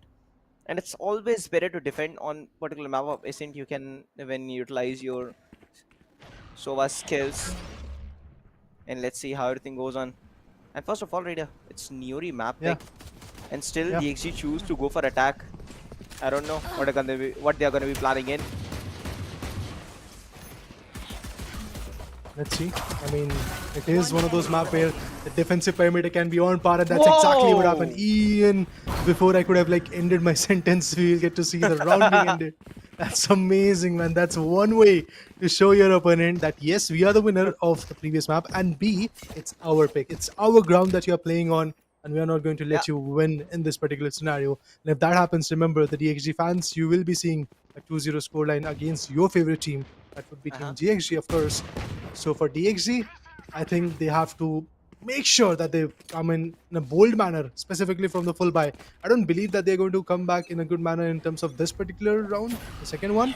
Yeah, after the full buy is there, maybe something different is going to happen. But Caramel, this guy is never going to like be disappointing. Because this guy, whenever he comes, whenever we get to see that KJ on Caramel and the precision that he brings, it's always amazing to watch. But here are some interesting picks. NB2K gets one, but look at this. The Thrifty is going to get converted pretty soon. Oh, what? Levy? That was phenomenal.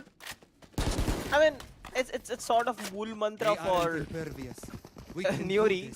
When they win first one, they always tend to lose for second. Because if they don't do it, so they won't be able to win this one. It's just my, some speculations as far as I have seen the other matches. But let's see how everything goes on. Because it's going to be buy for DXG. And they better utilize it in a better manner, or things might go a bit sudden turn. It's going to be important that they at least win 6 rounds while attacking. Then defending is going to be quite easy. NV2K is trying to extend a bit open. He takes the bit of damage and instantly falls back, but mid being vulnerable one. Smoke takes deep entry and hunts down Batman, and now B is going to be vulnerable area. Meanwhile, they rotate towards the A side, where Omen is going to take the top, and his position being revealed because Levi just heard it clearly. So he literally paranoias over that side, and Q Flash is going to go on. Q Molly's also goes in. He's being dumb, and he was so blinded by the hot, he wasn't able to recognize that he is under hell and he's in the open sector. He just gets spotted by Hybrid. The Hybrid being annihilated as well. 2v4 retake situation. I don't think so it's gonna be possible, but if they will be able to convert frag, then that's gonna be better. Okay, it's not they, it's him. It's 8-star. Highly improbable. Highly improbable that something efficient is going to be there, but A-star! Behemoth he is. He's still going to make sure that the economical disadvantage is going to knock your doors. He shuts 2 more down. And that's how A-star would love to go down. He fights, and he's a fighter till the end. Now on the other corner, NIORY Esports, you are on the bad spot at this point, I would like to say, because you have just one round in your favor, and that was a pistol round. After that, the full buy and the bonus buy, both of them were snatched away from your corner. But now I think NIORY Esports would like to bounce back, as they do have the full buy, and they will be looking forward to completely set up the whole perimeter and get some good rounds. But on the hindsight, it's a bifurcated approach. Two guys are going to make noise on B, and that is going to be the Human and KJ, and the other three would be approaching on A. But it feels like that both of those angles are going to get covered up. Oh, it's actually happening in a different way. You can see, like, on A, we get to see all those 0 points being utilized and other abilities being affected over there. And after that, on B, there will be a slow and steady approach. But turret is already appointed, so KJ, you won't get a lot. I mean, the inside is going to get released. So yeah, players have got the info that we do have some individuals lurking in shadow on B mains. And that will give the other team, NIORY Esports, a good chance to come back into the whole scenario. They do have a nanoswarm grenade over there, and in market they have made sure that they're going to appoint an alarm bot as well, so that they get all those infos. But it's still basically a heavy scenario for NIORY Esports. I think they should rotate right now. Yeah, definitely there aren't much time left, but still it could be another rotation called off. But Jet already entered the site. KO and Omen trying to help and out. Doors been broken, then a storm been deployed up, but there is no one in the market. Both of these players are standing to a city, and A-Star with the door in. Hands down one, but Storm also now late. NV2K and Dogza. Last player standing. Give it a so, some so what if. It's 2K for Som, 2K for Dogza, and it's all down to Hybrid. He's gonna be standing up there with ultimate, but it doesn't matter. Som will get 3K, and Som finally popping off. That Som, which we have seen in map of Icebox, it's completely different, and he's playing so well. A lot of whiffs. Did you see that in slow motion? But still, Odin always wins. Odin is Odin. 100 bullets, firing at a higher fire rate. It's always troublesome to deny a Odin individual, but eventually the only answer for an Odin is basically one good shot on head. Be it from a Sheriff or from a Vandal or from a Phantom, you can just go ahead and straight up shut that player down. And for now, the 0 point goes in. Look at this. Beautiful observing done by our production team. Okay, it is going to give up a bit of a information, but there is nobody really holding the market at this point. Of course, it's going to be Batman over there. Oh, from the spawn, he gets one. Som has been taken down by the classic shots. Oh, I thought that he's going to get him away, but look at him switching the weapon. And then finally shutting one more down. It's going to be Batman this time. Disease finds one pick. But we have just Disease right now surviving all alone. Plant is on B. He is shooting here and there, but no, don't reload and swing, buddy. Never do it. okay. Next time we will take notes from you, Radar. But yeah, definitely. The 360. Look at this moment. Oh wow. I'm gonna go there. I'm gonna top on the box, and then I'm gonna swing a 360 with that shotty. And it's 4-1. Team DXG is quite dominating this half. Team NIORY Esports, what are you doing? But it's gonna be by and operated from both of the sites. Dogza is really taking lead in this particular map. And the big stuff is Som is also starting to annihilate. Oh, nice Disease! This is amazing! It's 2K, Hunter's Fury being deployed up, but it doesn't matter. Levi uses his ultimate to get into the city area. It's going to be a 3v2 situation. Still clutchable. And I love how when players control the game, and Levi is exactly doing it. So he was Viper in the previous game, but Hybrid says, let's do some move in depth right now. 2-4 for now. Levi actually did a brilliant job, but there was no such need to like invest ultimates, but still he tried his hard best to get as much frag as he can, but wasn't able to finish the job like an assassin. Dogza did try to help, but he just got annihilated over there. Finally, a comeback round for this guys, but you know, it's time NV2K got his ultimate ready. Disease, like he can provide a huge role over here in terms of retake, so it's better. They don't need to tend for the fight, but still they can wait totally on their side and let DXG do their job, and later on they can like make a comeback or something like stuff. It's a big possibility, but KJ deep into the mid. It's Caramel. Oh, Lee be receiving one good knife on his head. Let's wait and watch. Fragment pushes out of the tree, out of the cubby region, so that they can block off those angles. Paranoia being invested as well. But so far as we can see, NIORY eSports is just pushing the opponent back, and DXG is also following the whole terms at this one, because DXG knows that they can show their presence on A and then rotate back to B. Being an attacker, you can always have that extra element of surprise with the flanks, but no, the owl drone, it is going to give up the info. But Sova knows that, and that's exactly why look at them slowly creeping away, slowly backing out from the scenario. It was like one of those guilty siblings of mine. Whenever they steal something Yeah. from my room and they just like kind of back out like that. Anyway, guys, that was fun to watch. But DXG, you still have the upper hand. Make sure to get that upper hand till the end. 30 seconds left. Nice connections over there, but still they were able to take control of the sites, and finally the KO roll is now going to be deployed. Yeah, definitely. Here he goes for the ultimate. Null command. No one will be able to use the utility, and it's going to be all dependent to gunfight. And of course, the defenders can utilize the utility, but they are quite taking their time to settle things up. And it's going to be a proper 5v5 retake. One of the players is going to be playing out of the main. Attacker's lockdown being initiated up One enemy remaining. because he was just a bit out of the reach. Site being cleared off. It's all down to Caramel. He's taking his time. And 2 players retain. 1 in sight, but the guys in market are still standing strong, and this is going to annihilate him as well. It's 3-4 for NIORY. Do they have time? But is there enough time left? I'm not sure. They have. 0.36 seconds. That was close, dude. That was definitely close. That was so close, to be honest. Maybe for a moment DXG was like, yeah, we are going to get it done. But eventually, it's a save. It's a very good save coming in. The Blade Storm was affected on KO, but eventually after that we got to see a massive whiff onto the Jet. But finally with the Stinger, Caramel on the hindsight was also able to take a few of those amazing shots. I mean, 2 individuals were detained. Third guy was picked off from the city spawn, and the 4th one was there in market. So that was quite interesting. I mean, this round to be precise, could have gone anywhere. But here comes the null command. There you go.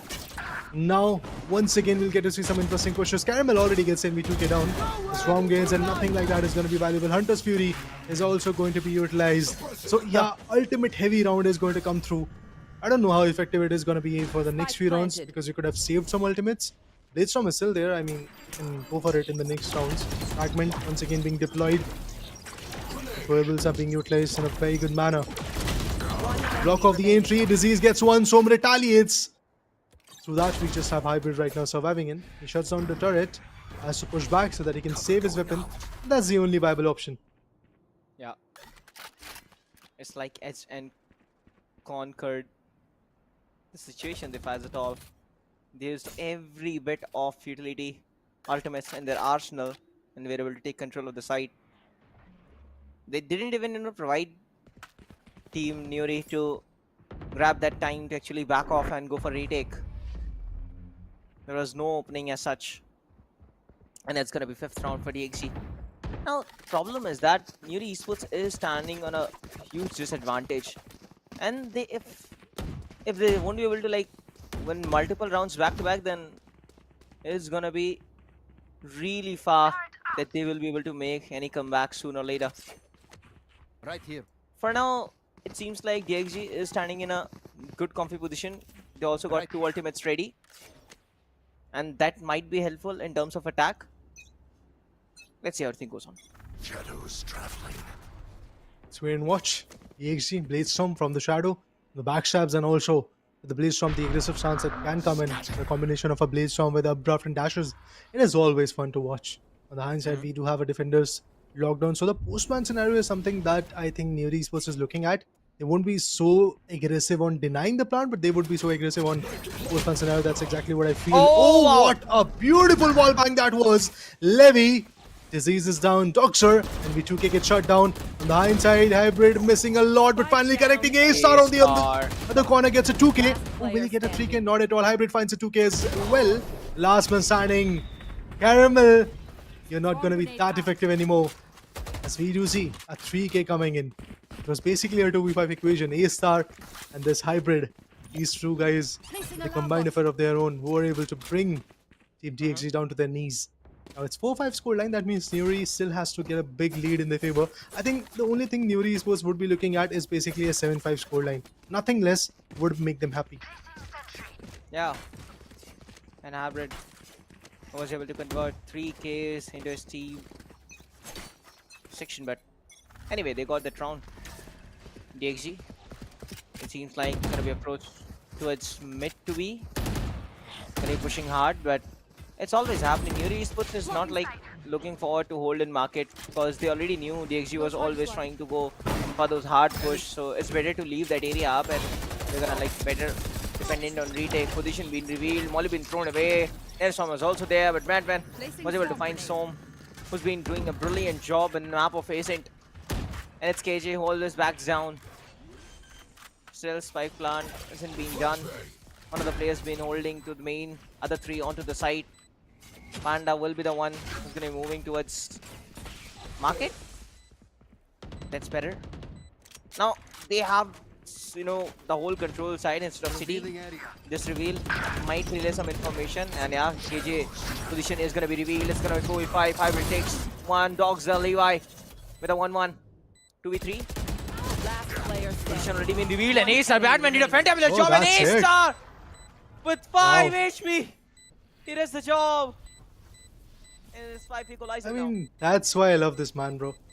You failed. Because maybe he is lesser on the number of frags, but he is higher in terms of those frags which are changing the round, which are changing the tide of the action. Look at this. This round was very important for NIORY Esports because it could have, if they would have won that particular round, they could have easily broken the economy of DXG, and that's exactly what they did. They were able to win this round. They were able to break the economy of DXG, and that now in turn forces DXG to a very tricky spot.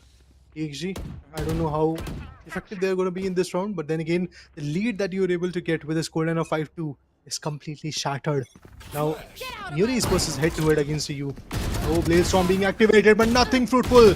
With a beautiful flash and a follow-up of a 3K, we get to see NV2K doing some absolutely hefty damage onto their opponent. And not just that, A-Star follows it up at the end to sum up the deal. Now, this is how 6-5 is going to come in. Look at this moment. I mean, there was the only ultimate available and they invested it, and that was Blade Storm. Nothing of a value came through. That's amazing, man. That's one hell of a round. I mean, these rounds always make play different. Of course, they didn't had much buy, but still they went for those investments. The Blaze Storm been totally nullified with that knife as a witness, and there was nothing NV2K could have done on that particular situation. They were also blinded and cornered in a situation, and that surprise, of course, favored. But I haven't ever seen, you know, an approach from like mid to A or something like that. Okay, Reese finally comes in, takes the orb, instantly falls back, and this guy is the spectator of side A. But still, they haven't revealed their position. Now that's better. 6-5 is the they've scoreline. received- Now that, yeah, exactly. This turret is going to reveal their position, and that knife is going to confirm it's going to be a push towards A side. But I hope they don't lose their individual frags. There was no such need to enter to the side and give Oh, your the Hunter's frags to opposition. Of course, there are 3 ultimates ready. Q is also there. Hunter Studio also being utilized up.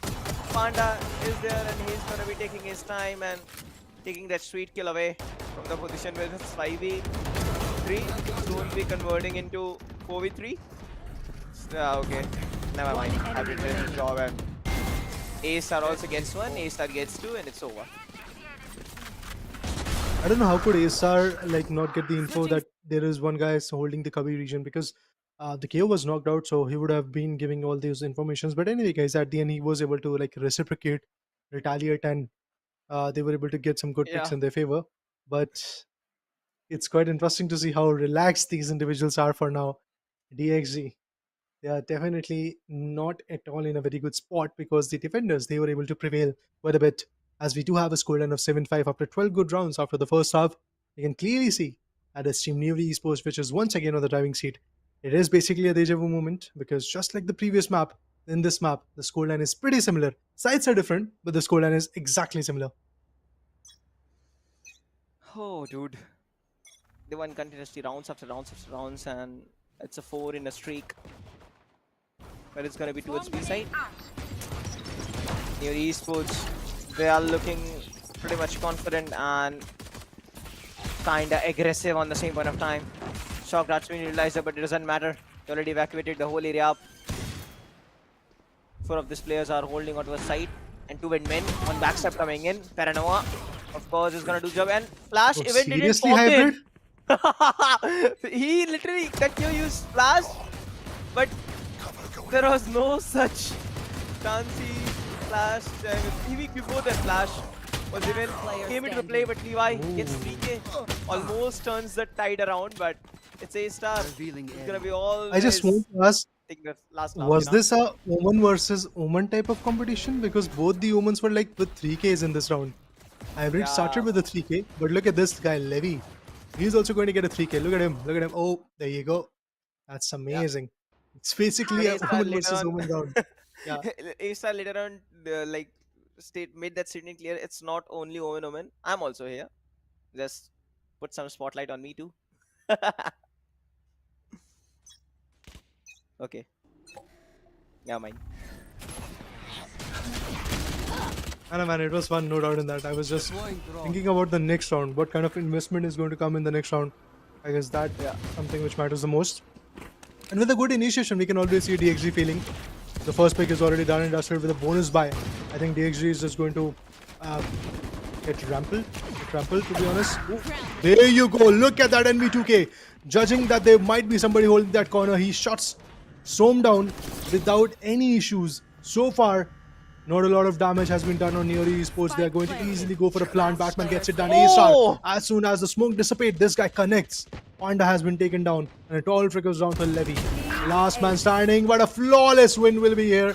And it's also a team ace. That means every guy was the guy who was effective. I mean, what was that?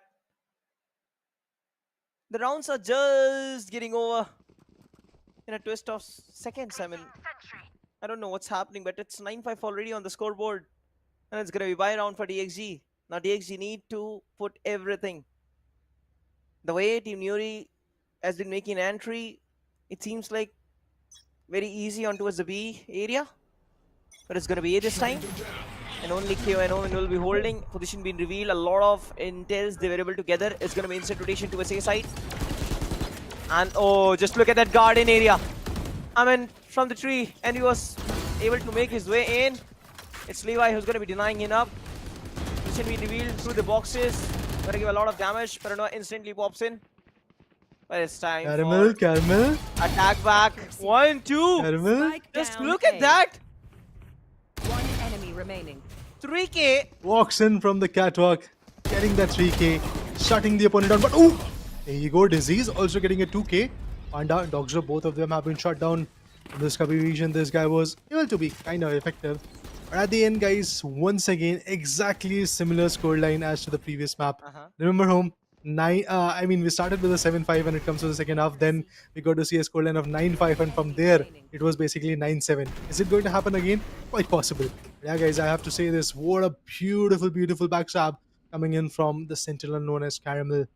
The way he pushed in was absolutely effective, and you need to have this kind of play. You need to have out of the box approach. Then only you can shut down teams like NIORY Esports. So kudos on winning that one. But the question is, are you going to continue? Or it was just like a one round wonder. You never know it. It's gonna be an approach towards mid side alarm, but already been placed over there. Very important round. Batman tried to peek in, but he already knew there is going to be 2 of those crouch and standing position. No peeking, no peeking. It's like Clove is literally on my mind right now. But it's gonna be the Jet who's gonna be taking control of mid, but Som is going to be denying NV2K. Disease, oh, literally peeks in, takes a huge blow over there. Instantly shuts down the door. Now, what next? What Team NIORY is going to be planning in? They are taking those initial damage. There is no way that they can rotate from this particular side, but I feel like there is already 43 seconds. It's better to be rigid on this particular side, but what position Omen holding onto us A? Later on, Disease and Batman shuts down Som, Dogzer, and the side is open. But KJ still standing on backside. Okay, that's going to my bad. What has just happened? Raider Do they These win guys the are duelist? inevitable, brother. Yeah, that's the exact question that is coming in my mind. You were asking why Aisa was not being that effective. Look at him; he's acting like a duelist, even when last, even when the I mean, paranoia I already nearsighted told him. you wait for Ascent. This I guy, told you wait for what? Ascent. True, I true. told you Totally wait for agreed. Because Ascent in and Ascent, because things are changing here. Yeah, go on. yeah, A-Star becomes the master, the high-class freak you could ever imagine. And that's what I was waiting for. A-Star, whenever, Ascent comes, he just turns on his god mode and he becomes the god of the game. But the way this guys handled that previous round after losing their initial frag, and of course, I'm talking about KO, Batman. How well he was during that situation, even after taking that headshot with that wall bank, he was still able to capitalize the situation and was able to make a comeback. And so finally, he's going for that timeout because DXG in literally a vulnerable situation right now. And if they don't do anything from this point onwards, it's going to be all over. Because the way Team NIORY Esports is changing their pace, it seems like they are taking it very lightly. They're just having fun at this point. It does feel like that. Totally agreeing on your points. Yes, there were certain setbacks for them. Like from a scoreline of 7-5 to now 10-6 is the scoreline. That means one round was snatched away from their corner. In the second half, specifically talking about it. But so far, we do have a lead. And that's for 4 big rounds. That means NIORY Esports is still under total control. 0 point, nothing valuable from that. No separations, no info so far from the KO. But as we missed a lot of approaches from DXG's perspective, when they were on the attacking half, they were not like infiltrating a lot in terms of mid. They were not rotating from trees a lot. But these guys, they are doing it. NIORY Esports, they are taking control of the mid, because once you do that, you know that you can either rotate on A, you can either move on to B. So that's the best part that you get. But on the hindsight, look at the damage. Look at the damage on that Omen. He's very low. Okay, here goes the all drone. Get the intel around that KJ is going to be holding the angle. Market being already capitalized up, but the spike is going to be moving towards A side. There is only Omen who's going to be holding and anchoring that side. But look at the jet. Goes to a city, shuts down one, dashes in, goes for the 2K. A-Star is going to be denying Caramel. Side B is open, but still they opted to go for A. And it's all Levi, just surviving on 5 bits of HP. Still will be able to at least one frag. Goes for Paranova, but won't be able to deliver. It's so 11-6, and they are one step away to grab that match point. And Series point, should I DXG say. yeah, a series point as well, because it's do or die situation for DXG. Yeah, and if they don't do anything, they're gonna go into lower bracket, and that's not gonna be so nice. Whenever the match point comes in, it would really like strikes the fear into the minds of the one which is not having the match point. But now it's about the series points, guys. That means this next round would mark the beginning of the end of Reign of Terror of Team DXG. They would be falling, of course, onto the lower bracket. But here comes a null command. The dash goes in, right in the market. Jet is already infiltrating that particular corner. Fragment being utilized. And at this point, we all know that individuals from DXG won't be able to utilize their abilities and utilities to be precise, but Caramel is still going to be on par. Whenever you talk about the gunpowder, I guess Caramel is that guy in this whole lobby who has been so far the most consistent individual. Because every single round, he has the tendency of breaking the players, but what was that? So, that hurts, man. But Caramel still being effective, gets a 2K. A-Star retaliates, Levy gets one, Batman trades him off. Hybrid shuts down Levy as well. It's basically a 1v equation, so everything is dependent on you. One guy is in boathouse, another one deep inside. Here comes a cloud burst. Reveal, giving up the info, and the wall bangable shots goes in. 49 HP. You can clearly see the struggle on the face of Som on the play cams. The last approach is not going to be effective. With an easy peasy steady approach coming in from Hybrid, we have a 12-6 scoreline. And it's already match point now, and series point to be precise. And DXG, Yeah. they really need to put it all if they got something left. But let's see. Everything goes on. A-Star, he's ready with his Hunter's Fury. Caramel with lockdown. He can deny opposition for a moment, but he's holding every time onto his A side, and I feel like it's better you should go for B because NIORY Esports is going to be committing towards mid and towards B every time. But maybe he was trying to outsmart things up or didn't been utilized up. No casualties as such. Okay, it feels like we're going to be grabbing some information to the mid, but Caramel hunts down Batman and the Senti is down. NIORY standing on a disadvantage. But still, they're going to be back onto his B side, it seems. But Omen, he's still holding that lurk.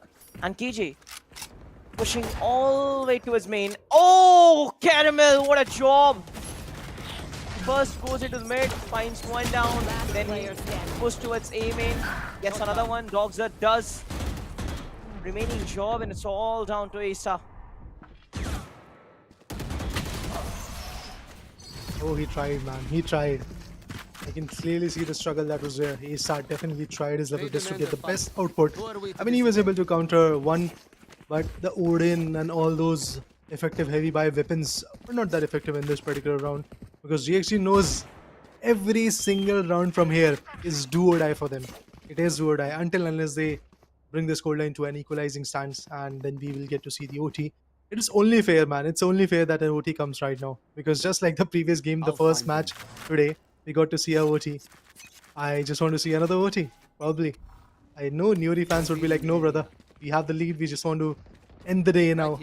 But DXG fans would be like, yes, OT is the option that we have to go to. But here comes the Hunter's Fury. It is going to indeed hunt the players down. On the high side, the Omen, will he go down? Yup, that's the case. KJ, no flashes are working. Panda gets one. Batman retaliates and takes it 2 down. That's it. Dogshot retaliates. It's basically just NV2K. All alone. The Lone Wolf has to fight against the Hunter. Has to fight against the Blade Storm. I mean, he was able to take down Hunter, but when we talk about the Blade Storm, it's just on par. It's just effective. It's just valuable. 12-8 is the scoreline. Economical crunch is going to be quite evident from NIORY Esports' perspective. But those guys are still investing. It does feel like that.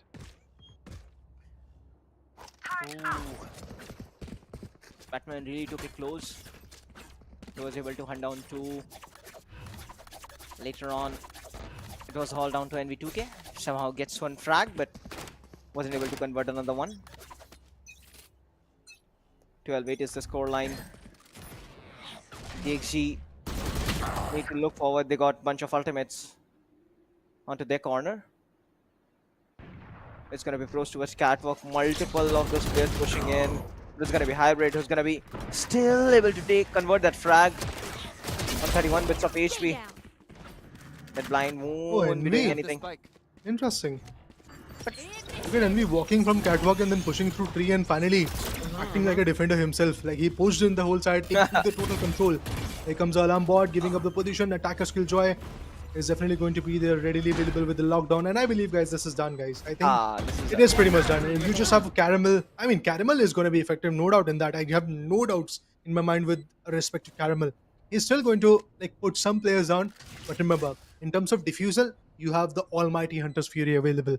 So you can't really stick the spike and eventually go for a diffuser. So I think, guys, this is it. The plausible scoreline is 13-8. That's it. That's it. That's all I have to say for now.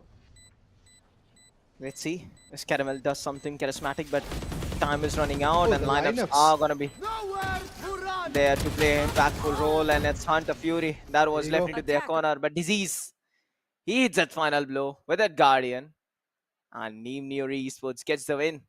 They're going to be facing ASTERISK Esports into the next round. Congratulations to NIORY. Congratulations to ASTERISK for qualifying into the next stage. But meanwhile, Batman, Hybrid, they're going to be happy with their hard work. And of course, if you talk about this match, second half, it was more of a like one-way win to the victory. NIORY Esports exactly did like that. There wasn't much left on DXG corner. Still, they tried their level best to give a tough competition. And I feel like the problem was, KJ being switched from side B to side A to side B. So it seems like they were following wherever KJ was going. There was one round where KJ was not available on B, but still they somehow possibly wait to enter over there. Usually we avoid Sentinels play wherever Sentinels are going to be present. Like we expect there is going to be other players, other agents who are going to be like anchoring other sites. So it's better to push with that KO knife on towards the site where KJ is also already available. So yeah, that might have been the plan, but they kept switching things up here and there. It has to be. The element of surprise is something which matters the most in games like this, because if you are doing the same exact thing every now and then, if you are setting up a similar site and the setup is also pretty similar as to what you did in the previous scenarios, I think the redemption is not going to be easy. You won't be able to like really get the right value out of it. Being a sentinel, you have to be that element of surprise for the team. Setting up turret somewhere around in different angles, and alarm bot, the nano swarm should be on point. I guess that is something which is going to be quite valuable, but I totally agree with your points that Caramel was quite good, but at the same point, Caramel had to do two jobs. First of all, anchor the site, and once you have lost the site, he had to become the duelist of his team as well. He had to become the initiator. He had to become everything, to be honest, because he was indeed doing a fun job. Whenever the scoreboard is going to come, you can clearly see that once again, I believe it was Caramel who was the most effective one. Som in few rounds, specifically in the first half, he was effective, but after that, it was like, no man, Som was also not shining. Be it Som or Panda, multiple players, to be honest, from the sides of Team DXG were on the weaker side. When we talk about the other team, NIORY ESPORTS, it seems like that they were fighting in a sync. They were having that battle in a sync. If the team was losing, the whole individual play was just getting shut down. So that was also quite interesting. The team play was kind of coming in from NIORY ESPORTS' perspective, but even when NIORY ESPORTS was stuck in a 1v1 battle, they were still delivering. Just talk about the last round. The round in which the whole game went down. I guess in that particular play as well, Hybrid, even before going down, he was able to take down Levy. And then the trade fire comes through. And finally, from the catwalk, when you consume that much time, when you go that much aggressive onto A mains, the other guys are going to obviously push through mid to catwalk onto tree and take the side control. That's exactly what happened. With the Stinger, just remember, with the Stinger, the KO was put down, and then the side control was totally in the favor of one and only team known as NIORY ESPORTS. And once they had that, they were having fun, they planted, they went for the post-1 scenario. At the end, it was just Caramel and his teammates surviving. They were also shot down. So yeah, we have the winners, guys. We have the upper bracket finalists. A, it is NIORY ESPORTS. B, it is the other particular team which was able to move forward from the previous matchup. Yeah, definitely. I mean, if you look forward, I mean, sometimes Som was present on towards the city or near the stairs on towards the Bay Area, and there was many times, NV2K was approaching with A star or either with his KO Batman. They were going all the way into the market area. They were, clearing that particular angle, and eventually he sometimes went towards city. And of course, opposition should have noticed that they are already pushing towards market. Then we need to clear this particular angle as well. But they were losing continuously. That 1v1 individuals, which actually, literally distorted their confidence a little bit. And in this way, they weren't able to like deliver 100% pace in this particular matchup. But still, Right. Icebox was more of a competitive side. But after this, after side switch, I didn't find DXG like putting a lot of efforts. Still, if you were talking about Caramel, but Caramel, he was kind of winning those fights in the mid area. He was cutting the lurks around, but still, it's all over team effort. You can't go individually every round after round after round. So should have been performing way better. He was quite good though while attacking, but while on the defense side, he wasn't able to convert much frag as NV2K was doing it on the both sides. Well, individual plays are something which is going to be beneficial, but that too only on level up leaderboard. You can get the merch, you can get the goodies from Riot, but if you want to secure this IP in your name, you have to bring in the team effort. I mean, obviously now the job is done. ASTERISK and the other particular team, NIORY ESPORTS, are already there in the upper bracket finals. Now they're just one step away from the grand stage, one step away from being the part of their prize pool battle that is there for 1 lakh rupees. But to be honest, even the upper bracket finals is going to be quite fun to watch. That is going to be a very interesting journey. Whoever is going to win in that particular scenario, we have to see that. But we still have a lot of matches pending. Lower bracket round 2, lower bracket round 3, then the lower bracket finals. Oh my god, so much of action is still pending at this point. But yes, this day, this map number 4, as you can see, Hybrid actually was the on par individual, no doubt. The way he performed was quite an amazing one. Even if you look at ASR, he was there with 20 frags, but when it comes to being the MVP, I guess it is going to be Omen. With the first kills and the number of assists that he was able to deliver, I think it's only wise that he is going to be the guy who's sitting on top. Definitely. Som, he had a tough day. Panda, same goes with him. He switched his role to some other agent, but wasn't able to perform in this map as well. Was Levi, the man. He was, putting a lot of effort to make sure that his team wins, but it was not his day. Now they need to face some other team in lower brackets, and if they will be able to deliver win, then they're gonna continue in this tournament, or else it's all gonna be over. But what a good way to finish things off. He was MVP of this particular map with a 3,533 damage, 18 frags, 17 deaths. Of course, a lot of things went on during this situation.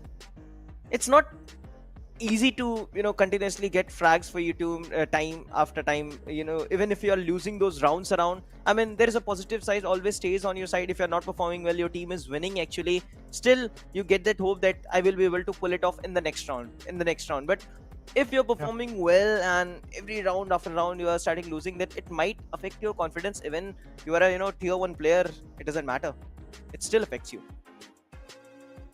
Because that mental pressure is going to be there. I know that competitive athletes are one of those individuals who can really deal the mental pressure, but obviously there is a certain barrier in terms of that as well. Anyway guys, we'll talk about those pressures in the upcoming Casters X, but yes, for now let's talk about the man who changed everything, MVP of the series.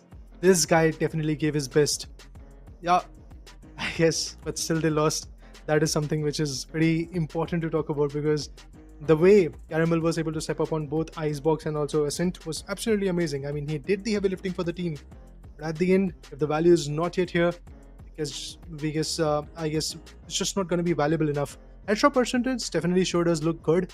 32% is something quite amazing to talk about. First kills 7. That's again quite a interesting part, because remember, he's a sentinel. You can't really expect a lot of first kills from his corner, but he still gets that many in his favor. That's again one of those plus points of Caramel. Yup, at least he's tried his hard best, Caramel. Good job. And DXG, it wasn't day for them, but NIORY and ASTERISK are going to be competing against each other in the upper bracket finals. So I can't wait for that particular thing to happen.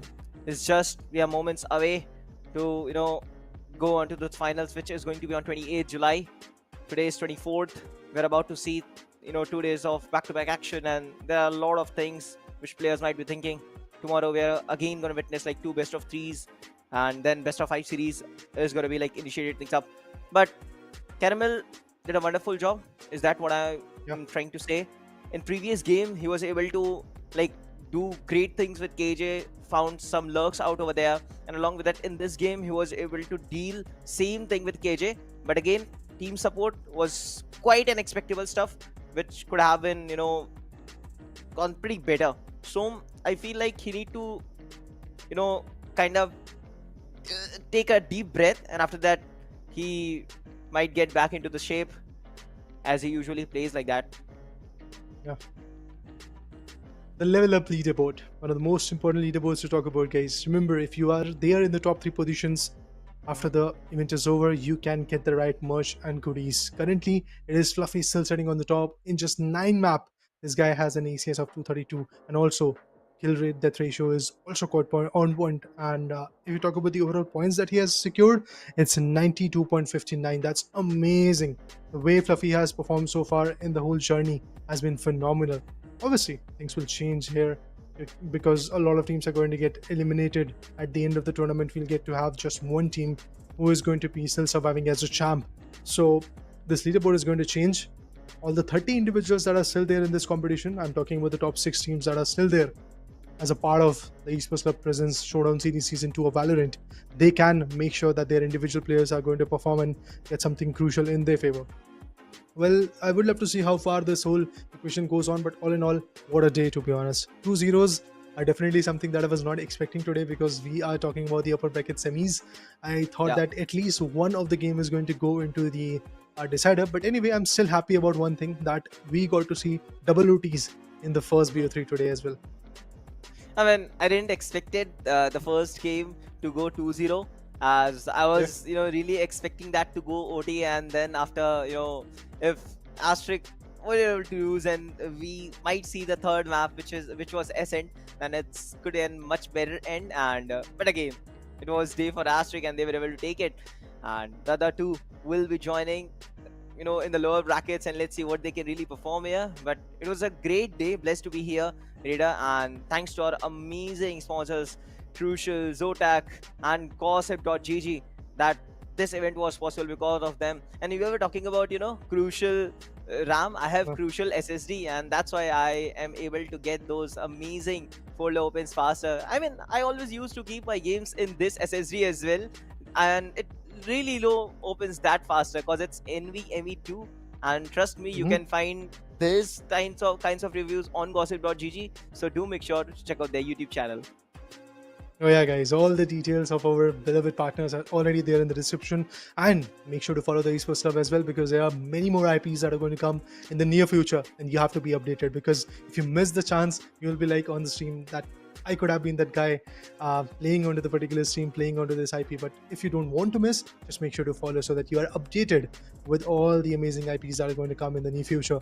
Even if you talk about the results, if you talk about the highlights and all those stuffs that are going to get uploaded on the socials. So I would like to once again tell you that make sure to follow. But now let's have a look at the brackets so that we can see what are the changes, what are the differences that are being done after this successful day.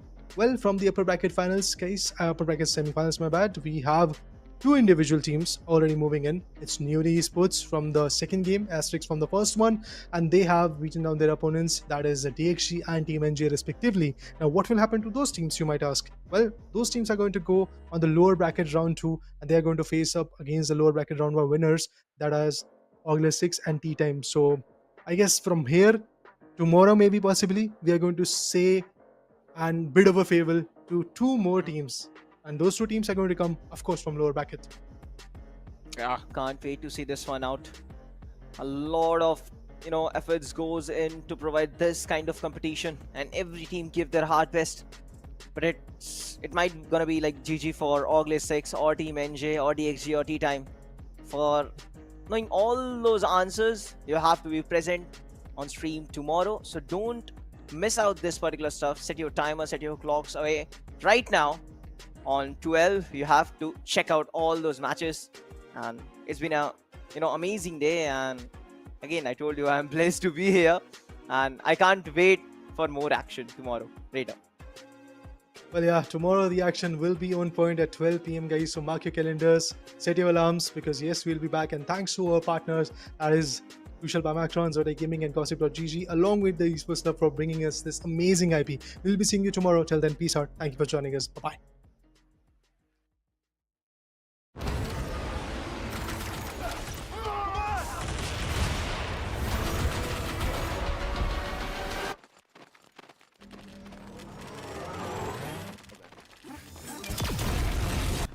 When are you gonna upgrade your system?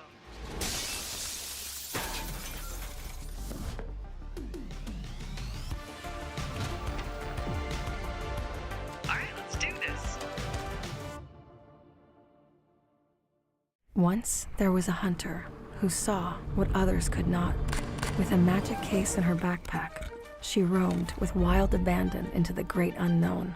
Her gaze inescapable, her reflexes lightning fast. When armies swarmed, she went through. With eyes open wide, hands steady, holding, watching, capturing everything in sight.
The Crucial Pro DDR5 RAM kit comes with a sleek, modern look that will complement any build.